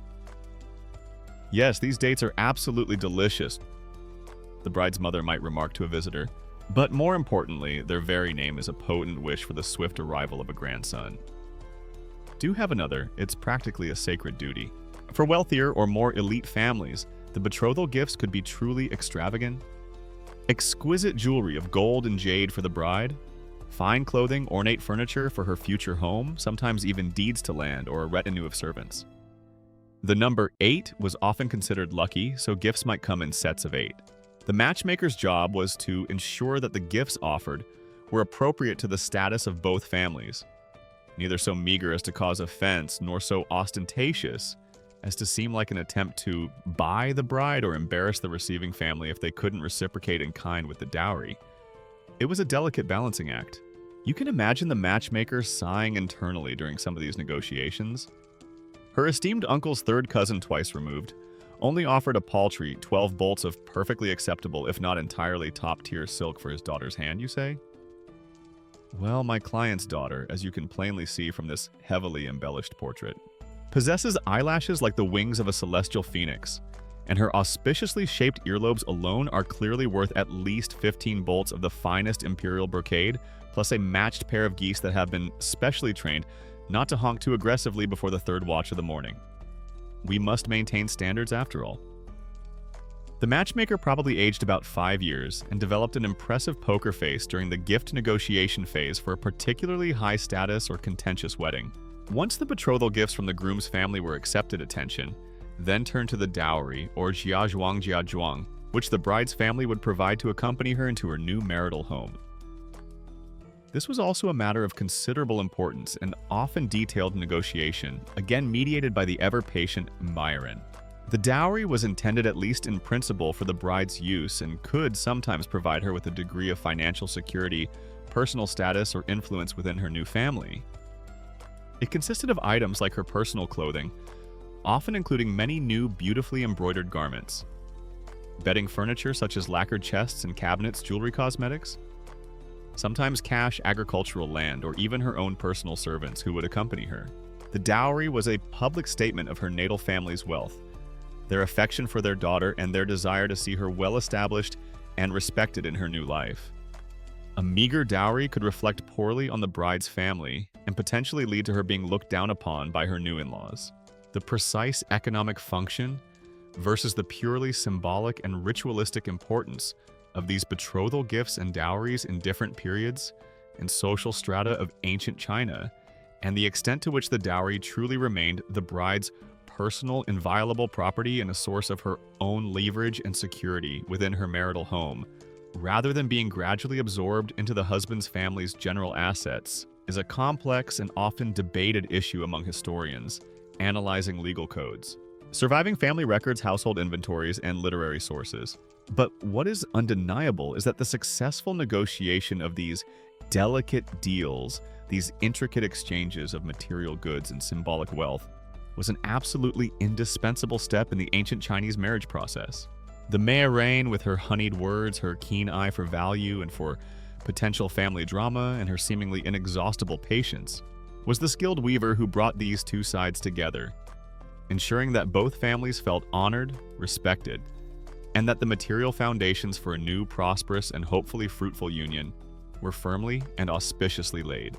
The list of acceptable betrothal gifts and appropriate dowry items probably had more subclauses, intricate footnotes, and unwritten expectations than a modern software end-user license agreement, and was certainly just as binding, if significantly more fragrant, due to all the auspicious fruits, fine teas, and lacquered wood involved. You've just navigated the intricate and often rather intense negotiations surrounding betrothal gifts and dowries in ancient China, a process where the skilled Mayorane, our indispensable matchmaker, acted as a master diplomat, balancing the expectations, the pride, and the financial realities of two families on the brink of alliance. The silks have been inspected, the number of auspiciously fat geese, agreed upon the value of the dowry chests carefully if discreetly assessed. The stars, courtesy of the 8 characters analysis, have given their celestial blessing. Now, with these crucial material and cosmic foundations laid, it's time for the equally vital and often beautifully symbolic formal rites of proposal and acceptance. These weren't casual agreements sealed with a handshake or a modern, "yes, I will," mas.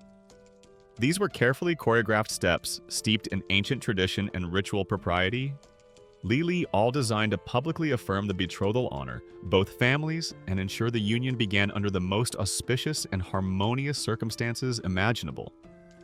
And once again, the Mayorane would be at the very heart of it all, guiding each gesture, delivering each formal message, ensuring every silent promise was correctly made and received. Ancient Chinese society, as you know, placed enormous importance on correct ritual conduct in all significant life events, and marriage being the absolute cornerstone of family and societal continuity was governed by a particularly rich and complex set of protocols. These rites weren't just empty formalities. They were seen as having real social and sometimes even quasi-legal force, binding the two families together in a web of mutual obligation and respect. The traditional Chinese betrothal process, which crystallized over many centuries and varied somewhat by region and social class, was often formalized by a series of steps collectively known in later Confucian orthodoxy as the 3 letters and 6 etiquettes San Shu Liu Li, San Shu Liu Li. While not every single one of these 6 etiquettes might have been followed with absolute precision by every family in every period they represent, the idealized most formal sequence for arranging a respectable marriage, and the Meiren would have been the expert in navigating their proper observance. It wasn't just a case of, will you marry my son, daughter? It was more like, will you favorably consider initiating this multi-stage, ritually prescribed, astrologically approved, and gift-laden journey towards an eventual marital alliance pending successful completion of all subsequent protocols and a continued absence of any unfortunate omens involving rogue badgers or unseasonable locust swarms? Let's gently unroll the silk scroll of these formal steps, focusing on those that seal the proposal and acceptance. The first of the 6 etiquettes, often called Nake na Kai, was the adoption of the proposal, or initial gift-giving.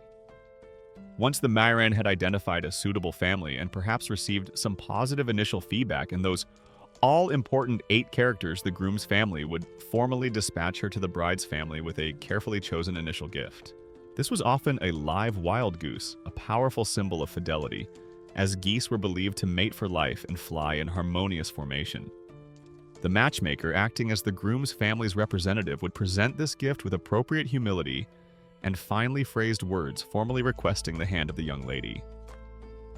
The acceptance of this initial gift by the bride's family signified their willingness to consider the proposal further. No pressure on the goose to make a good first impression, of course. The second step, wenming, or asking for the name, involved the Meiren formally requesting the bride's full name and her precise birth details, those 8 characters again, if they hadn't already been fully exchanged. This was crucial for the astrological divination that would determine if the match was cosmically compatible, a step we've already explored as being utterly foundational. Assuming the stars gave their blessing, the third step, Naji was the notification of auspicious results. The groom's family, overjoyed, one presumes, at the favorable astrological report, would send the Meiren back to the bride's family to formally announce that the heavens themselves smiled upon this potential union. This was a hugely important moment, as it confirmed that there were no major cosmic impediments to the match. This good news would often be accompanied by another set of gifts, perhaps smaller tokens of joy and anticipation. Then came the fourth, and often most substantial step in the betrothal process, Najeng, also known as Nabi, the presentation of betrothal gifts. This is where those carefully negotiated major gifts we discussed in our previous sleepy sojourn, the silks, the wine, the tea, the cakes, the money, those noisy geese again perhaps, were formally delivered by the groom's family to the bride's household again, with the Meiren acting as the master of ceremonies. The acceptance of these substantial gifts by the bride's family essentially sealed the betrothal. It was the ancient Chinese equivalent of putting a very large silk and livestock-based ring on it. This was a public declaration of intent, and breaking a betrothal after this point was a very serious matter, often involving significant loss of face and the return of all gifts. The matchmaker probably breathed a very large, very discreet sigh of relief once these particular goods were safely delivered and accepted without any major diplomatic incidents involving, say, the quality of the tea or the perceived enthusiasm level of the ceremonial geese. During this gift exchange, if the groom's family did indeed send live geese, the bride's family had the rather important, if quirky, responsibility of ensuring these symbolic birds were well cared for and didn't, for instance, immediately attempt a daring escape or engage in a loud, unseemly squabble in the middle of the reception hall.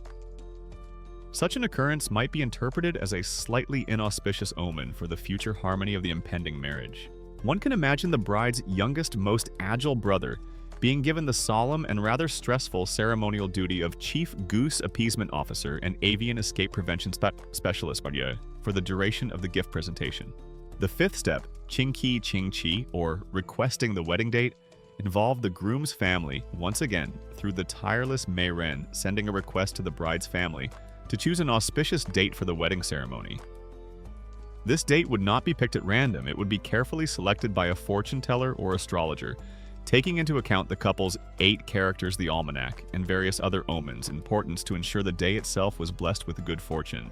The matchmaker's shoes must have been very well worn by this point. From all that diplomatic shuttling back and forth with scrolls, gifts, and carefully phrased familial pronouncements regarding optimal lunar phases for matrimonial bliss. The sixth and final etiquette, Qianying Chen Ying was the welcoming of the bride by the groom at her home and then escorting her to his home for the wedding ceremony itself. This, of course, is the culmination, but the preceding 5 steps, all meticulously guided by the Meiren, were the essential formal proposal rites and silent promises that made it all possible.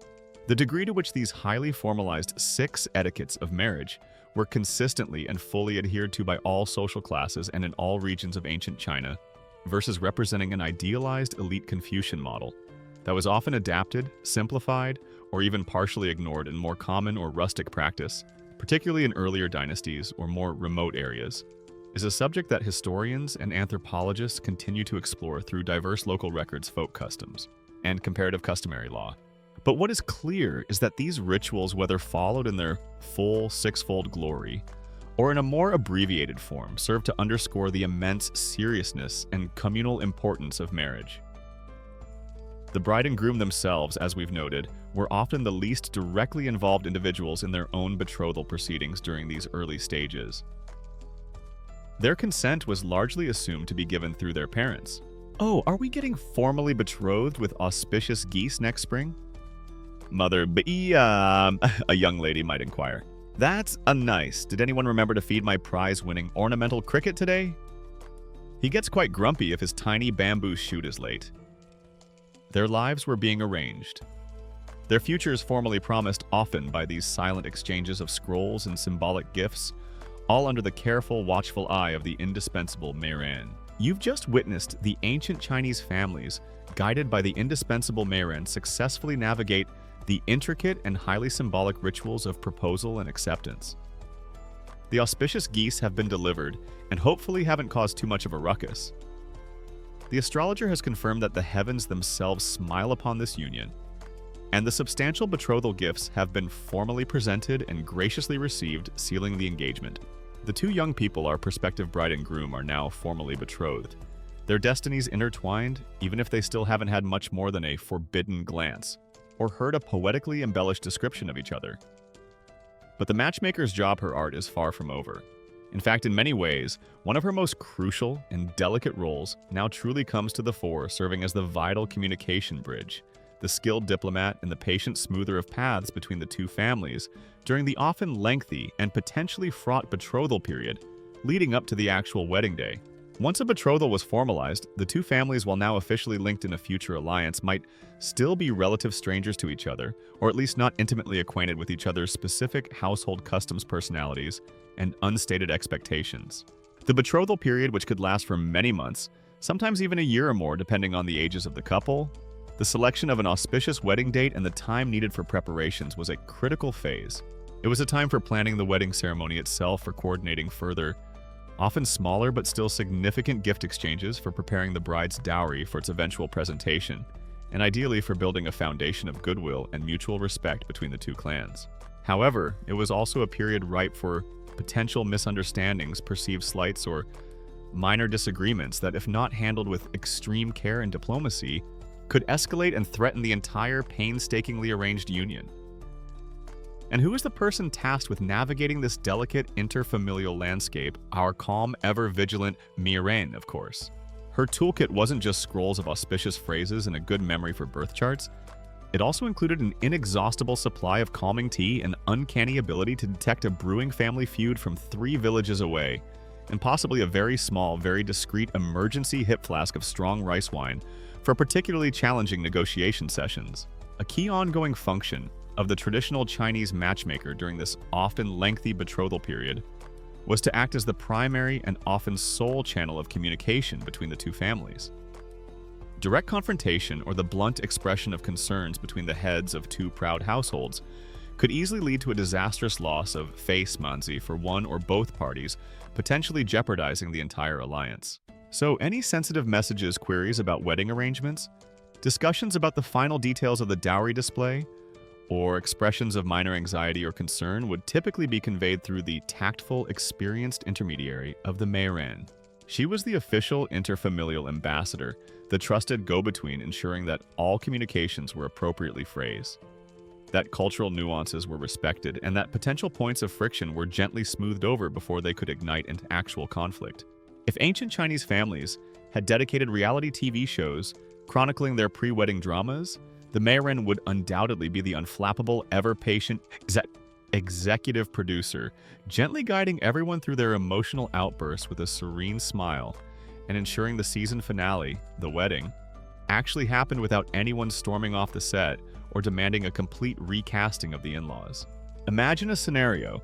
Perhaps the groom's family feels that a particular item promised as part of the bride's dowry isn't quite up to the expected standard of quality.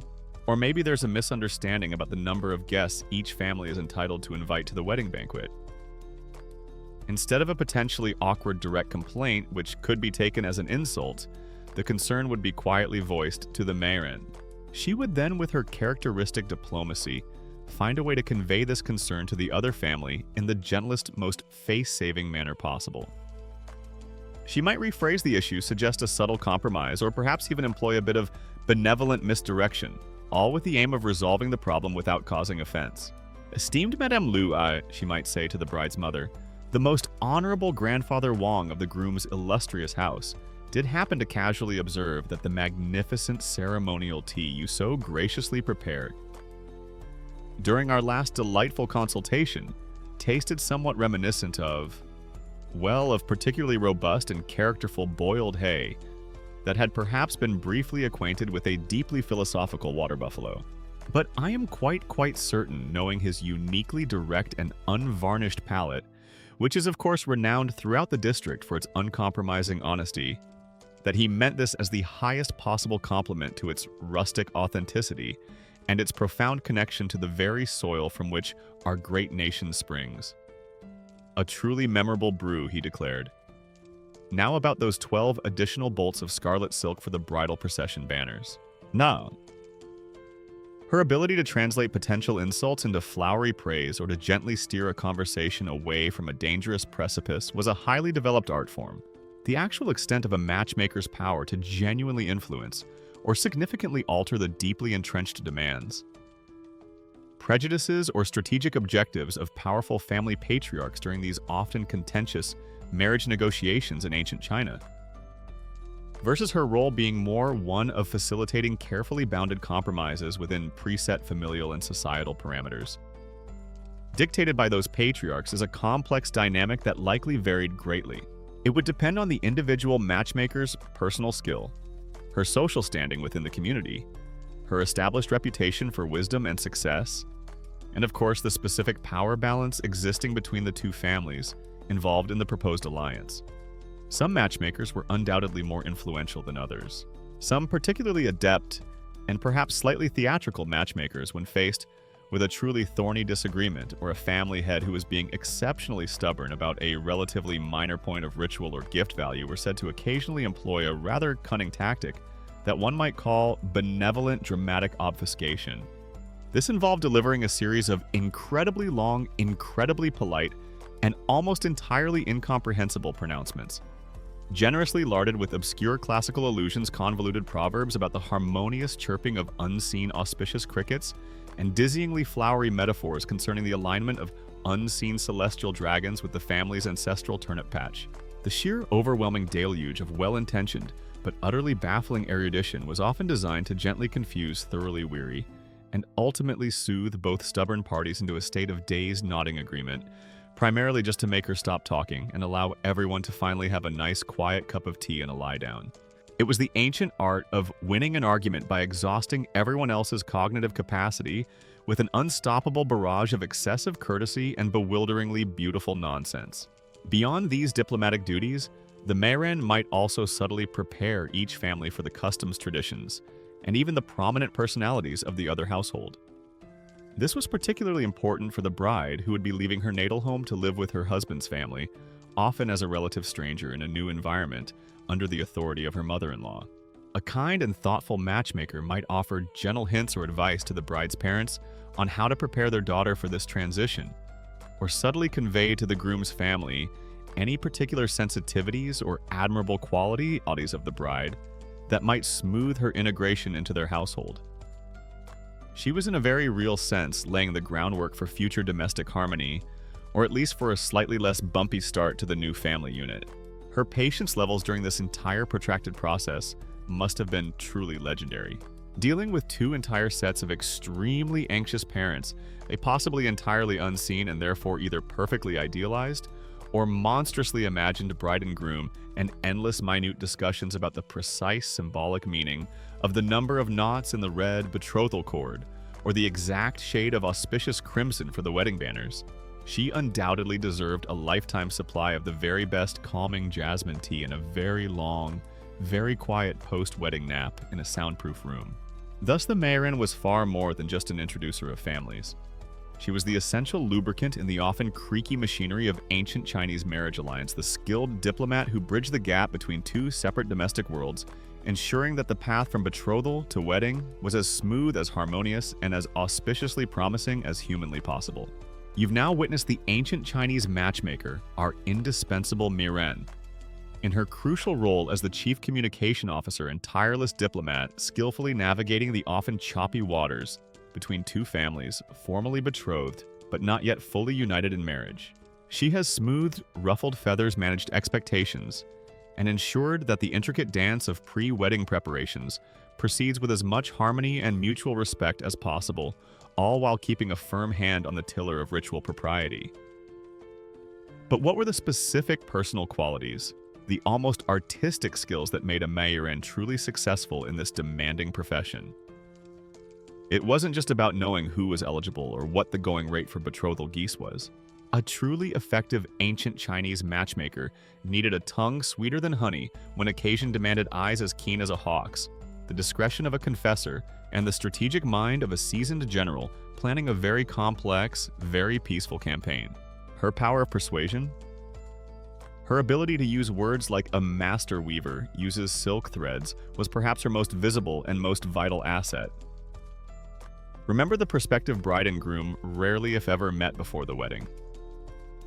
Their primary impression of each other, and often their family's impression of the other side's eligible child, came directly from the mouth of the Mayren. She had to be a painter of verbal portraits capable of highlighting the most attractive qualities, both personal and familial, while perhaps gently artfully reframing any potential shortcomings. Effective ancient Chinese matchmakers were indeed masters of communication, employing eloquent speech, persuasive rhetoric, and considerable tact to highlight the positive attributes of potential marriage candidates and their families, while skillfully downplaying or subtly rephrasing any perceived imperfections, all to facilitate a successful match and maintain face and harmony between the negotiating households. Imagine her describing a prospective bride to the groom's anxious parents. If the young lady was perhaps not a classical beauty by the prevailing standards, the Mayrin wouldn't bluntly say, "Well, she has a face that could curdle milk from 50 paces, but her dowry is excellent." Oh no. She might instead focus on her serene and modest countenance indicative of a virtuous and gentle spirit, or praise her eyes that shine with inner wisdom rather than fleeting superficial prettiness. If a young man was known to be a bit quiet or bookish, he wouldn't be described as socially awkward and likely to bore your daughter to tears with endless recitations of obscure poetry. Instead, he would be lauded as a scholar of profound contemplation, destined for great, if perhaps somewhat sedentary intellectual achievements, whose quiet nature bespeaks a deep and thoughtful character. It was all in the delicate art of positive framing, of finding the most auspicious and appealing way to present the available information. She could probably make a notoriously lazy and somewhat dim-witted young scholar sound like a profoundly contemplative philosopher, patiently awaiting the precise celestial alignment for his genius to burst forth upon an unsuspecting world. It was a gift. This wasn't necessarily about outright deception, though a less scrupulous matchmaker might certainly indulge in a bit of creative embellishment. More often, it was about understanding human nature, about knowing what each family valued, and about emphasizing the qualities that would resonate most positively, thereby smoothing the path to an agreement. There was an old Chinese proverb that sometimes said, "A particularly skilled matchmaker's tongue was sweeter than honey when it praised, but sharper than a newly honed sword when it needed to subtly cut through objections or gently deliver an unpalatable truth," though always, of course, couched in the most impeccably diplomatic and face-saving terms imaginable. Alongside this silver tongue, a successful Mayren needed eyes so keen they could practically see through brick walls and discern the true state of a family's finances by the subtle wear on their doorstep, or the quality of the tea they served during her visit. Remember those discreet investigations we talked about? Her ability to observe to notice the tiny, often unspoken details of a household. The way servants were treated, the general atmosphere of harmony or tension. The quality of the embroidery on a hidden screen. The health of the potted plants in the courtyard. All these would feed into her assessment of a family's true character and circumstances far beyond their carefully presented public image. Some particularly observant and experienced matchmakers were said to be able to tell a family's true financial situation and even their general moral standing, not by what they explicitly declared, but by seemingly insignificant details like the quality of the oil in their lamps or the upkeep of their ancestral shrine. She might think taking a delicate sip of the tea offered by the host, this is clearly last year's second flush dragon well and brewed with slightly tepid water. Things must be a bit tight in the silk trade for esteemed Uncle Wei this season. I shall adjust my expectations regarding the number of auspiciously plump bridal ducks accordingly.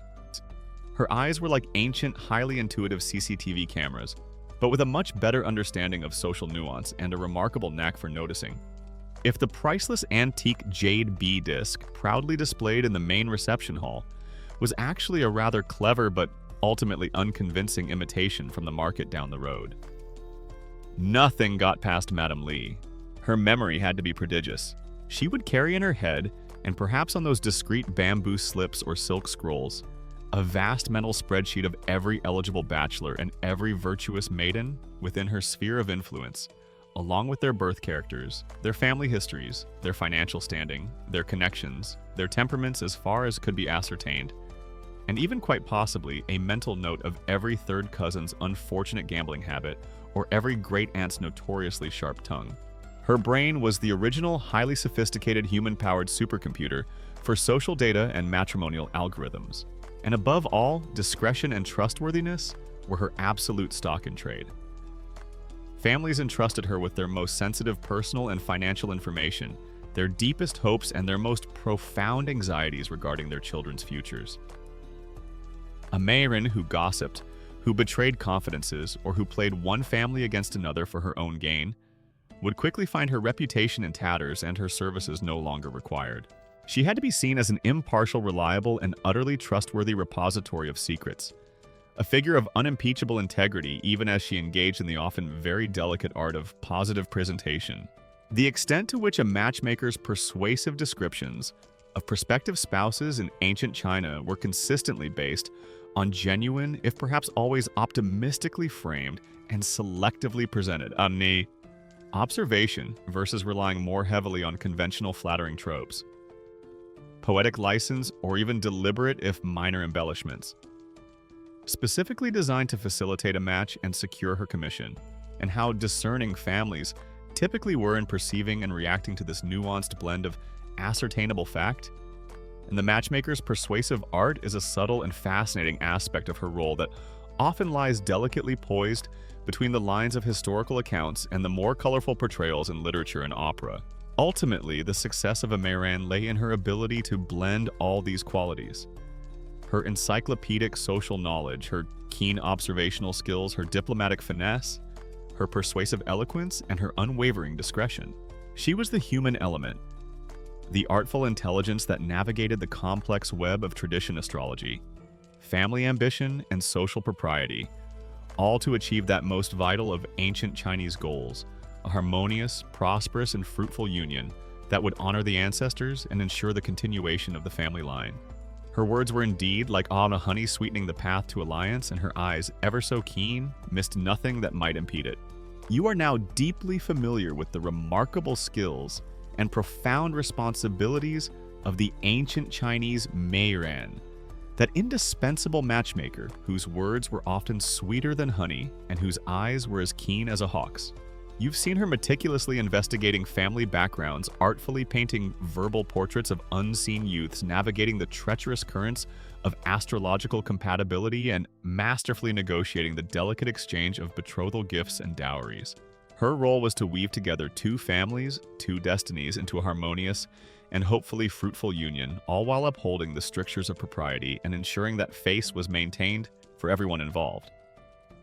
But as with even the most carefully woven silk brocade, sometimes, despite all the best intentions, the most diligent investigations, and the most auspicious astrological readings, a thread would snap. A carefully arranged union might begin to unravel, or worse, prove to be disastrously mismatched after the wedding. What happened then? What were the consequences when the matchmaker's carefully woven tapestry of alliance frayed or tore apart? The societal ideal in ancient China, as we've established, was a stable, harmonious, and lifelong marriage that produced plenty of heirs, particularly sons, to continue the ancestral line. Breaking a formal betrothal was a very serious matter, undertaken only for the gravest of reasons, as it could bring significant shame and dishonor to both families and create lasting enmity. Divorce, while permissible under certain legally and socially recognized conditions in traditional Chinese society throughout many dynasties, was generally not common, often carried a heavy social stigma, especially for the woman who usually returned to her natal family in disgrace, and was certainly not entered into lightly. The conditions under which a man could divorce his wife often included things like failure to bear a son, adultery, disrespect to his parents, garrulousness, excessive talking. If you can believe it, theft, jealousy, or suffering from a loathsome disease. A wife, on the other hand, had very few grounds upon which she could initiate a divorce, though circumstances like severe abuse or desertion might, sometimes in some periods, provide a path out. Now, if a betrothal was broken before the wedding, or if a marriage failed relatively soon after its consummation, particularly if it was a match that the Marin had enthusiastically endorsed, or perhaps even pushed for, she would undoubtedly find herself in a rather uncomfortable position. Her reputation, which was her most valuable professional asset, was built on a track record of successful and harmonious matches. A string of failed unions, or even one particularly scandalous or acrimonious marital breakdown that she had brokered, could severely damage her credibility and make other families hesitant to engage her services. There were no ancient Chinese Yelp reviews or Rate My Marin websites, of course, but word-of-mouth village gossip and the subtle but powerful currents of public opinion would quickly make a matchmaker's successes, and especially her failures, widely known. A Marin who consistently paired, say, families with wildly incompatible ancestral spirits, or young ladies with a penchant for dramatic public weeping, with Stoic scholars who prized quiet contemplation above all else, would soon find her appointment scroll mysteriously empty and her customary thank you gifts of wine and auspiciously shaped mooncakes dwindling to a trickle. What kind of blame might fall upon her families who felt they had been misled, or whose child was suffering in an unhappy union, might accuse the matchmaker of not having conducted her initial investigations thoroughly enough? Had she overlooked a hidden family illness, a streak of bad character in the prospective spouse, or a more precarious financial situation than was initially presented? Had she perhaps deliberately misrepresented certain facts, painting too rosy a picture to ensure her commission? Or had she failed to give due weight to a slightly troubling, but perhaps initially dismissed, astrological incompatibility that was now clearly manifesting as domestic discord? These were all potential accusations, and the Marin would need all her diplomatic skills and perhaps a very thick skin to navigate such recriminations. If a marriage she had arranged ended up producing, say, 7 daughters in a row, and absolutely no sons, a disaster for ancestral continuity. In many families' eyes, the matchmaker probably just sighed, polished her spectacles, and sagely remarked, "Well, my esteemed clients, my part was merely to ensure the initial astrological compatibility for a harmonious union. The precise gender ratio of the subsequent esteemed offspring is clearly under the jurisdiction of a different and occasionally rather whimsical celestial department. Not my circus, not my monkeys, or rather not my baby dragons, as the case may be. The return or forfeiture of betrothal gifts and dowry portions in the event of a broken betrothal or a very early divorce was another incredibly complex and potentially acrimonious area, where the Marin, if she hadn't already been chased out of town with pitchforks, metaphorically speaking, one hopes might be called upon to mediate once more. These weren't just presents. They were significant economic transactions, and untangling them could be a legal and social nightmare, often requiring intricate negotiations to save face for both families and avoid escalating the dispute into a full-blown feud. Imagine the sheer awkwardness of having to facilitate the return of those slightly used ceremonial geese. So terribly sorry this auspicious union didn't quite take esteemed grandfather Chen. Here are your remarkably symbolic birds back. They've developed a slightly more cynical outlook on lifelong fidelity during their brief sojourn with the Li family, but otherwise they're in reasonably good condition if a tad molty. Of course, not all blame for a failed match would necessarily fall directly on the matchmaker. Sometimes misfortune was attributed to bad fate, an unavoidable clash of destinies that even the most skilled astrologer or the most diligent Meiran could not have foreseen. Or perhaps a terrible omen occurred shortly after the betrothal. A key betrothal gift breaking inexplicably a sudden death in one of the families, a natural disaster like a flood or an earthquake on a date that was supposed to be significant. Such events could be interpreted as a sign from the heavens that the union was not meant to be, thus deflecting blame from the human intermediaries and allowing the families to withdraw with a semblance of dignity, chalking it up to the inscrutable will of the cosmos. If a match went truly spectacularly sour, the Meiran probably had a whole well-rehearsed scroll of pre-prepared, deeply philosophical excuses at the ready. Alas, it appears the celestial dragon overseeing their particular birth years was experiencing a moment of profound indigestion when the initial charts were cast, or a very minor, almost imperceptible astrological hiccup that no mortal, not even one as experienced as myself, could possibly have foreseen, or with a deep sigh. Perhaps despite the perfect alignment of their ancestors' rice paddy yields, they just didn't much care for each other. No, that couldn't possibly be it. That's just far too silly and modern a notion. If a matchmaker gained a reputation for frequently brokering unions that turned out to be particularly unhappy, or if she was perceived as being dishonest or primarily motivated by her own financial gain, rather than the well-being of the families she served, her career would undoubtedly suffer. The actual frequency of dissolved betrothals or early marriage failures in ancient China, compared to the strong societal ideal of enduring harmonious unions and the specific social mechanisms beyond familial pressure or continued matchmaker intervention that were employed to cope with or mitigate the often severe consequences of such mismatched threads, particularly for the individuals directly involved, and especially for the woman whose options were often far more limited, are complex areas where surviving historical data is often incomplete, anecdotal, or skewed towards elite experiences and thus subject to varied interpretations by social historians. But for the Meiran, who prided herself on her skill and her reputation, a failed match was more than just a lost commission. It was a professional blemish, a sign that her careful weaving of familial threads had in that instance come undone. She would likely redouble her efforts, call upon all her reserves of discretion and diplomacy, and perhaps even offer a few extra prayers to Yue Lao, hoping her next attempt to bind two destinies would prove more lasting, more harmonious, and more fruitful. After all, her own livelihood and the delicate social balance of her community often depended on her ability to mend those mismatched threads. You've just been navigating the rather treacherous waters of what happened when a matchmaker's carefully woven threads of union unfortunately unraveled when a betrothal was broken or a marriage failed. You've seen how the poor Meiran might face blame a damaged reputation, and the awkward task of renegotiating the return of those symbolic and often quite valuable gifts, including perhaps some rather disgruntled ceremonial geese. It was a high-stakes profession where success brought honor and reward, but failure could lead to considerable social and professional discomfort.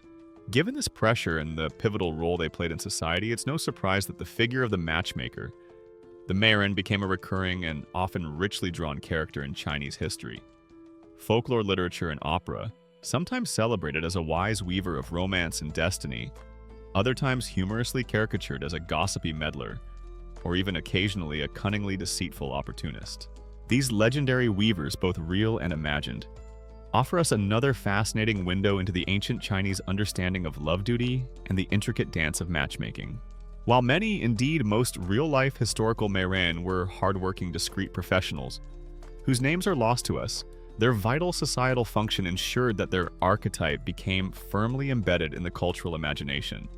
The figure of the matchmaker is a recurring and often pivotal character in traditional Chinese literature, particularly in dramas from the Yuan dynasty like the famous Zaju plays, and later Ming and Qing dynasty operas and novels. These literary and theatrical portrayals depict matchmakers with a wonderfully wide range of characteristics, from the genuinely wise and benevolent figures who truly sought to create harmonious unions, to the comically meddling busybodies whose primary skills seem to be stirring up trouble, or even the more sinister, deceitful types who might prioritize their own commission over the true suitability or happiness of the couple involved. This variety reflects the complex and sometimes ambivalent societal views and individual experiences with the all-too-human institution of arranged marriage. Perhaps the most famous and universally beloved matchmaker figure in all of Chinese literature is not a professional maiden in the strictest sense, but a clever, resourceful, and incredibly charming maidservant named Hong Niang, which translates as Red Maid or Crimson Girl. She is a pivotal character in the celebrated classical Chinese drama, Romance of the Western Chamber, Zexiang Ji Xixiang Ji, a story that has captivated audiences for centuries with its tale of forbidden love and eventual triumph. Hong Niang, the personal attendant to the beautiful young noblewoman Kui Yingying, plays an absolutely instrumental role in secretly helping her mistress and the impoverished but brilliant young scholar Zhang Sheng to overcome immense social obstacles, familial opposition, and various misunderstandings to finally achieve their longed-for union. She carries secret messages, arranges clandestine meetings, those truly forbidden glances, offers witty advice, and bravely stands up to disapproving authority figures, all in the service of true love.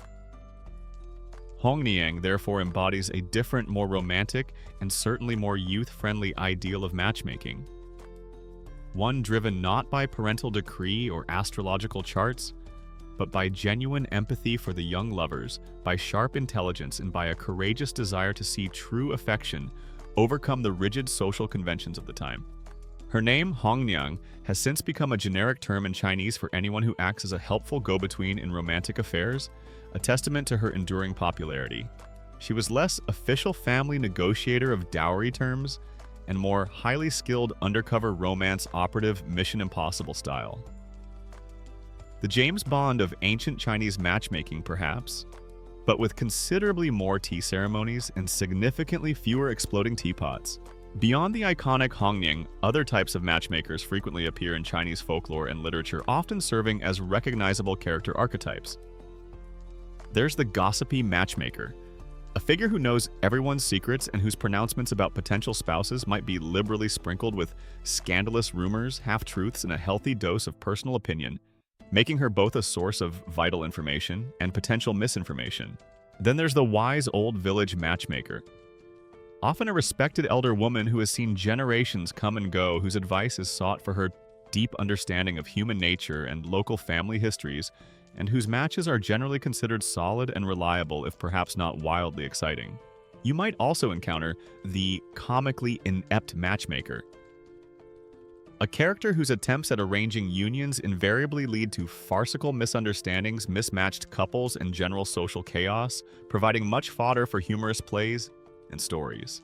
If a matchmaker in one of these old stories was described by the narrator as having eyes like a particularly shifty weasel, and a smile that didn't quite reach them even when discussing the auspicious number of silk quilts, you just knew that particular betrothal was probably doomed to end in a rather farcical exchange of angry, aggressively honking geese and a very strongly worded, poetically insulting letter of complaint from at least one set of disgruntled parents. The degree to which these famous and often quite colorful literary portrayals of matchmakers, from the heroic and resourceful Hong Niang to the more comically meddling or even deceitful figures, accurately reflect the diverse realities, daily practices, and actual social standing of historical Meirin across different regions, social classes, and time periods in China, versus these characters being more stylized.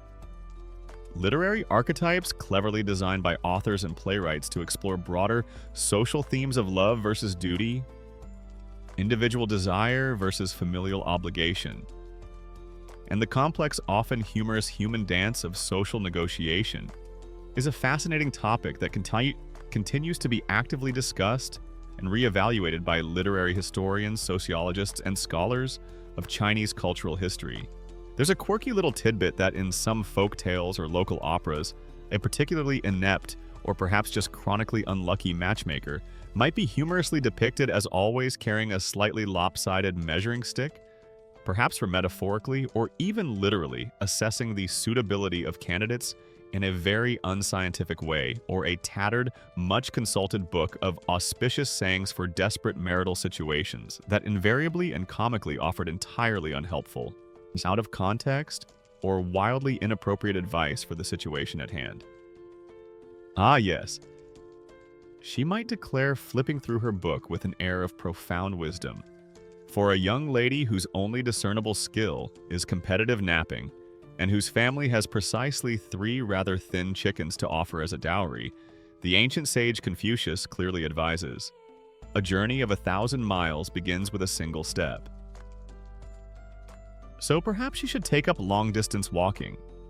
Or maybe we should just highlight her excellent napping skills as a sign of a calm and placid temperament, perfect for a harmonious household. Even when portrayed humorously or sometimes critically, the underlying societal importance of the matchmaker's role in maintaining social structures and facilitating life's most crucial continuations was often implicitly, if not explicitly, acknowledged in these stories. She was a necessary figure, a human agent in a process that was seen as being both divinely ordained by Yue Lao and his red threads and absolutely vital for the well-being of the family and the state. Some of the most successful and respected real-life matchmakers probably did achieve a kind of legendary status within their own communities. Their names whispered with awe, their services eagerly sought after. They might have even developed their own fan clubs among anxious parents, and perhaps received commemorative silk scarves or particularly fine tea sets from grateful clients. Esteemed Madame Wang. A beautifully embroidered banner might proclaim official weaver of auspicious destinies, peerless negotiator of advantageous dowries, and purveyor of top-quality matches established Tang Dynasty. No refunds, all unions. Celestially guaranteed terms and conditions apply particularly regarding free will and unforeseen badger-related incidents. These legendary weavers of romance and familial alliance, whether drawn from the pages of classic literature or the more shadowy annals of local folklore, remind us that the ancient Chinese matchmaker was far more than just a go-between. She was a character of immense cultural significance, a reflection of her society's deepest values, anxieties, and hopes concerning the all-important institution of marriage. You've now become quite familiar with the grand, often theatrical figures of ancient Chinese matchmakers as they appear in celebrated literature and popular folklore. The resourceful Hongniang, the comically inept bumbler, the wise village elder dispensing matrimonial wisdom. These characters, while perhaps embellished for dramatic effect, reflect the undeniable cultural importance of the Mei Yuan and the societal preoccupation with the intricate dance of arranging marriages. But so far, our sleepy journey has largely focused on the practices of the elite, the scholar officials, the wealthy merchant families, those whose alliances involved significant dowries, elaborate gift exchanges, and meticulous attention to every nuance of ritual propriety. What about the vast majority of people in ancient China? The farmers, the artisans, the humble village dwellers? Did they too rely on matchmakers, and how did their pursuit of humble matches and village ties differ from the more opulent arrangements of the upper classes? The answer is a resounding yes, matchmaking was just as vital, if often simpler and more direct for common folk. While the scale of wealth, the complexity of the rituals, and the political implications might have been vastly different, the fundamental need to ensure the continuation of family lines to create stable households and to find suitable partners for their children was a universal concern that transcended social strata.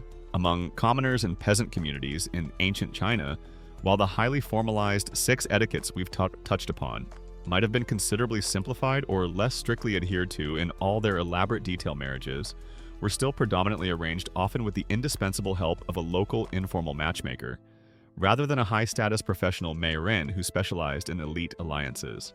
Imagine yourself now not in a grand ancestral hall in the capital city, but in a small, sun-baked farming village nestled in a river valley or a bustling artisan's quarter in a provincial town. Here, the matchmaker might not be a full-time professional with embroidered silk rosters and a reputation known across several prefectures. Instead, and it was still very often, she might be a respected village elder, a wise grandmother known for her good sense and extensive local knowledge, a talkative auntie who just happened to know everyone and their cousin's cousin, or perhaps the wife of the village headman, someone whose social position naturally involved her in community affairs. Her payment for successfully arranging a match might not be in hefty sums of silver or bolts of fine silk, but more often in the form of heartfelt gifts of food, a plump chicken, a basket of fresh eggs, some special cakes, a length of homespun cloth, reciprocal favors, or simply the honor, respect, and a prime seat at the wedding feast. Her roster might be less beautifully inscribed silk scrolls, and more an incredibly detailed mental map of who owes whom a favor, whose son isn't entirely hopeless at mending a leaky roof, and which family's daughters are known for their ability to weave a sturdy fishing net without complaining too much. The core principles of matchmaking, however, remained remarkably similar. The ideal of matching doors and windows, mandang hudui, finding a family of comparable social and economic standing, still held true, albeit on a much more local and practical scale. A hardworking farming family would naturally seek to ally their son or daughter with another hardworking farming family from a nearby village. Someone who understood the rhythms of agricultural life, shared similar values, and wouldn't bring errors or unrealistic expectations into the household. An artisan's family might look for a match within their own craft guild or with a family whose skills complemented their own. The emphasis in assessing potential spouses for these humble matches was overwhelmingly on practical virtues and good character. For a prospective bride, her reputation for diligence in fieldwork or household chores. Could she manage a simple budget, help in the fields, her physical health and strength, essential for both labor and childbearing. Her temperament was she respectful, obedient, not prone to gossip or causing trouble in her family's general standing in the village. Were they honest, hardworking folk, or known for laziness or quarrelsomeness would be paramount. For a prospective groom, his strength, his skill in his trade, or his farming abilities, his reputation for hard work and sobriety, and his capacity to provide for a wife and future children were the key considerations. The dowry negotiations for these village ties probably involved significantly fewer jade hairpins and priceless antique vases, and rather more pragmatic discussions along the lines of exactly how many sturdy chickens and then what percentage of next year's turnip harvest is your admirably robust daughter really worth? Farmer Chen, and most importantly, does she come with her own exceptionally sharp hoe and a proven resistance to unseasonable blights? Practicalities, you see, always came first. What about those forbidden glances in the closer-knit, less rigidly segregated environment of a rural village or a bustling artisan's neighborhood? Young people might have had slightly more opportunities for informal, if still generally supervised, and very public observation of each other. They might see each other at local temple festivals during market days, or even while participating in communal agricultural work like planting or harvesting rice. A forbidden glance in a small village might just be the high drama of accidentally making eye contact with a personable young man from the next hamlet across the communal well while both of you are trying not to spill your heavy water buckets. The thrill, the scandal. The village elders, and definitely the local matchmaker, will be talking about it in hushed, speculative tones for weeks.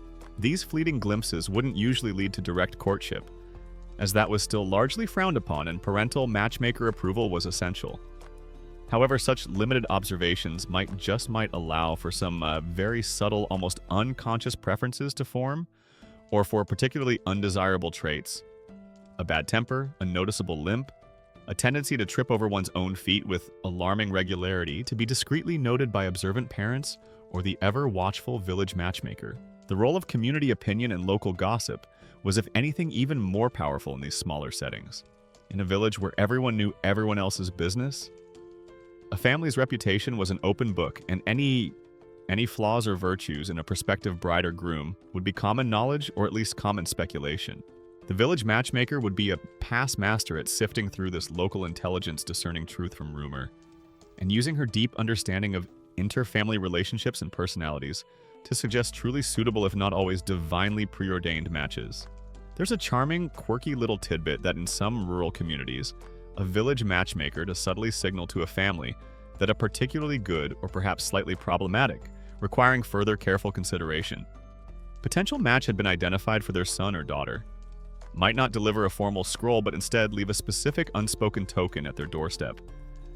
Perhaps a particular type of brightly colored flower if the prospects looked rosy, or a carefully knotted piece of red string with an extra almost invisible black thread tied in, if there were some minor astrological concerns that needed to be addressed with a bit of ritual counter magic. It was like an ancient, very low-tech and highly symbolic thumbs up, or proceed with extreme caution, may require additional offerings to the local Earth Spirit notification system from the village's chief social networker and matrimonial strategist. The actual degree of autonomy and potential for romantic choice that might have existed in these marriage arrangements among commoners in ancient Chinese villages, particularly in more remote or frontier regions with perhaps less rigid social stratification, and fewer professional matchmakers compared to the heavily controlled and meticulously documented Confucian ideals and practices of the literate elite, is a complex and fascinating area that historians and anthropologists continue to explore often by piecing together clues from folk traditions, local gazetteers, personal anecdotes, passed down through generations in comparative anthropological studies of similar societies. But even in the humblest of villages, the desire for a good match, one that promised stability, companionship, children to carry on the family, and a harmonious household, was a powerful driving force. And the local matchmaker, with her practical wisdom, her deep community ties, and her knack for smoothing over the inevitable small frictions of human relationships, was the often unsung but absolutely vital facilitator of these essential village ties and humble life-sustaining matches. You have now wandered through the quieter lanes and humbler courtyards of ancient Chinese village life, understanding that even far from the opulent halls of the imperial court or the grand residences of scholar officials, the indispensable figure of the local matchmaker played a vital role in weaving together the threads of family and community. Her methods might have been simpler, the gifts exchange more modest, but her function in ensuring suitable, stable, and hopefully fruitful unions was just as crucial for the common folk as it was for the elite. This enduring presence of the Meirin across different social strata raises a fascinating question. How did this curious role adapt, evolve, or perhaps remain stubbornly consistent across the vast and often turbulent sweep of China's many dynasties, each with its own unique social currents, philosophical leanings, and political realities? For dynasties like emperors might come and go sometimes, with all the grace and subtlety of a particularly unpredictable souffle in a wind tunnel. But the fundamental human need to form families and ensure the continuation of lineage, that it seems was eternal. And so too, in many ways, was the need for someone to help navigate that complex process. The institution of arranged marriage facilitated by these dedicated matchmakers was a remarkably enduring feature of Chinese society, persisting with various nuances and adaptations across the millennia from at least the Zhou dynasty, which began around 1046 BCE, and laid down many of the foundational ritual texts like the Book of Rites through the unifying might of the Qin and Han dynasties, the cultural flourishing of the Tang and Song, and right up into the later Ming and Qing dynasties, which ended in the early 20th century. This remarkable longevity speaks to how deeply embedded the practice was within the core values and social structures of Chinese civilization, particularly the emphasis on filial piety, ancestral veneration, and the family as the primary unit of society. The Meirin wasn't just a quaint custom, she was an integral part of a system that had worked in its own way for thousands of years. Even in the very early textual sources like the Book of Songs, the Shijing, a collection of poetry dating mostly from the Western Zhou period, down to the Spring and Autumn period, roughly 11th to 7th centuries BCE, there are verses that allude to the role of intermediaries in arranging marriages. One famous line asks, "How does one take a wife without a matchmaker? It cannot be done." This suggests that even in these very ancient times, the idea that a proper marriage required a go-between was already well established. The Meirin wasn't a later invention. She was there from the very early chapters of recorded Chinese social history, ensuring that the correct protocols were followed and that suitable alliances were formed. During periods of strong centralized imperial rule and well-established social hierarchies such as the Han Dynasty, 206 BCE to 220 CE, which saw the formal codification of many Confucian rituals, or the Tang Dynasty 618 to 907 CE, often considered a golden age of Chinese culture and cosmopolitanism, the role of the matchmaker, and the elaborate 6 etiquettes of marriage, which we've touched upon, were often more formalized and even legally recognized, at least for the literate elite whose affairs were more likely to be documented. The Tang dynasty, known for its relative social openness and the slightly greater, though still very circumscribed freedom, sometimes afforded to women, particularly those of the upper classes who might be educated in poetry and music, provides an interesting context. While marriages were still overwhelmingly arranged, there are hints in Tang poetry and popular stories of slightly more room for subtle expressions of personal inclination, or perhaps even a few more opportunities for those carefully chaperoned, forbidden glances at bustling temple festivals or during lantern-lit public celebrations. A particularly astute and perhaps slightly daring Mairain of the Tang era might have had to be even more skilled at reading between the lines, at discerning unspoken preferences, or even at discreetly facilitating a chance encounter if she sensed a particularly auspicious and family-approved romantic spark that might just smooth the path to a harmonious union. She was probably an expert at saying, "Oh, what a remarkable coincidence that young Master Li, whose 8 characters are so wonderfully compatible with your esteemed daughters, also happens to be admiring this very same peony blossom at this very same auspicious moment." The heavens truly do work in mysterious and beautifully convenient ways, don't they? Fast forward to the Song Dynasty 960 to 1279 CE, and the social climate, particularly for women, often became more restrictive with the rise and codification of Neo-Confucianism. This philosophical movement placed an even greater emphasis on rigid social hierarchies, patriarchal authority, female chastity, and the separation of the sexes.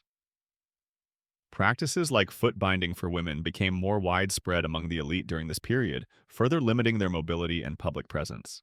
In such an environment, the role of the matchmaker, far from diminishing, might have become even more crucial and perhaps even more constrained by propriety. The Meren would have been the absolutely indispensable and often sole conduit for any information passing between two families, considering an alliance her discretion and her ability to vouch for a prospective bride's unseen virtue and domestic skills becoming paramount. Even during times of significant societal upheaval, dynastic collapse, widespread rebellions, foreign invasions, the fundamental need for families to arrange marriages, to rebuild communities, and to ensure the continuation of their lineages would have persisted. In such chaotic periods, a trusted local matchmaker, someone who still held the threads of communal knowledge and social networks, could become an even more vital figure, an agent of social reconstruction and a symbol of enduring tradition amidst the turmoil. She wasn't just finding spouses, she was helping to mend the very fabric of a fractured society, one carefully re-established family unit at a time. The precise impact of major philosophical shifts, such as the rise of Neo-Confucianism during the Song dynasty, with its increased emphasis on female chastity, strict adherence to ritual propriety, and the reinforcement of patriarchal household hierarchies on the day-to-day practices and ethical considerations of matchmakers, particularly concerning their advocacy for, or perhaps silent acquiescence to, the limitations placed upon the autonomy and well-being of prospective brides, versus the enduring undercurrents of more pragmatic local customs or even folk traditions in marriage arrangement that might have offered subtle counterbalances, is a complex area of ongoing historical research and nuanced interpretation. Throughout these changing dynasties, there might also have been attempts by the state to regulate or at least acknowledge the role of matchmakers. Some dynasties may have had official registers for professional meirin in larger cities, or legal frameworks that outlined their responsibilities and perhaps even stipulated penalties for fraudulent or deceitful practices. Imagine an imperial edict being issued, Article 347, subsection B, all registered. Imperial matchmakers must henceforth ensure that any descriptions of prospective grooms' alleged poetic abilities are at least 15% grounded in verifiable couplets, and that any glowing mention of a young lady's charming rustic simplicity is not in fact a polite euphemism for her family. Owning precisely 3 rather thin chickens and a dilapidated hut that leans alarmingly to the left, unless such rusticity is explicitly requested by the other party. Penalties for egregious misrepresentation will involve listening to the emperor's own newly composed and rather lengthy poetry for 3 consecutive hours without visible signs of distress. A truly terrifying deterrent, one imagines. But through it all, through golden ages of peace and prosperity, through periods of strict orthodoxy, through times of chaos and change, the figure of the matchmaker endured. Her core job, navigating complex family dynamics, assessing suitability, smoothing over differences, and trying to make everyone reasonably happy, or at least not disastrously unhappy, without losing her own sanity or her commission, probably didn't change all that dramatically from the Han Dynasty to the Qing. Just the prevailing hairstyles, the preferred blend of ceremonial tea, the specific astrological omens for avoiding particularly formidable future mothers-in-law, and perhaps the thread count of the silk bolts being exchanged. She was the quiet diplomat of domestic destiny, the social glue, the one who ensured that, despite all the forbidden glances or lack thereof, life and family went on. You've now journeyed with us through the centuries, witnessing the remarkable endurance of the ancient Chinese matchmaker, the Meiren, as dynasties rose and fell like bamboo in a storm. From the earliest whispers in the Book of Songs through the formalized rituals of the Han, the cultural blossoming of the Tang, the Neo-Confucian strictures of the Song, and into the later imperial eras, her role as a weaver of unions, a guardian of propriety, and a vital social lubricant remained remarkably consistent, adapting to the changing tunes of society but rarely fading from the orchestra of life. But what of today? In our modern world of digital connections, romantic ideals, and globalized cultures, do these ancient echoes of the matchmaker and her art still resonate in our contemporary hearts, or have they been entirely swept away by the tides of change? The 20th century, as you know, brought profound and often convulsive transformations to China. The fall of the last imperial dynasty in 1912. The rise of the Republican era, the influential May 4th movement, which passionately critiqued many traditional Confucian values, including arranged marriage and the perceived oppression of women, and then even more dramatically, the Communist Revolution in 1949 and the subsequent Cultural Revolution. All these seismic events profoundly impacted traditional family structures, social hierarchies, and inevitably marriage practices. The new ideologies often actively promoted the ideal of free choice marriage, based on romantic love, mutual consent between individuals, and revolutionary comradeship rather than familial arrangement or astrological predestination. The traditional, often very elaborate arranged marriage system, with its complex gift exchanges and the pivotal role of the professional Meiren, was frequently criticized, officially discouraged, or even outlawed as a feudal remnant that oppressed individuals, particularly women.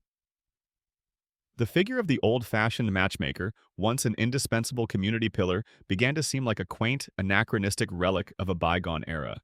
And so the formal, officially sanctioned role of the traditional Meiren, with her silk scrolls, her intricate negotiations, and her carefully guarded social intelligence, did indeed largely disappear from the mainstream of Chinese society, especially in urban areas. The elaborate six etiquettes were simplified or abandoned. Young people increasingly sought their own partners, influenced by new ideals of romantic love and individual autonomy. The forbidden glances were in many ways replaced by more open, if still sometimes cautious, interactions.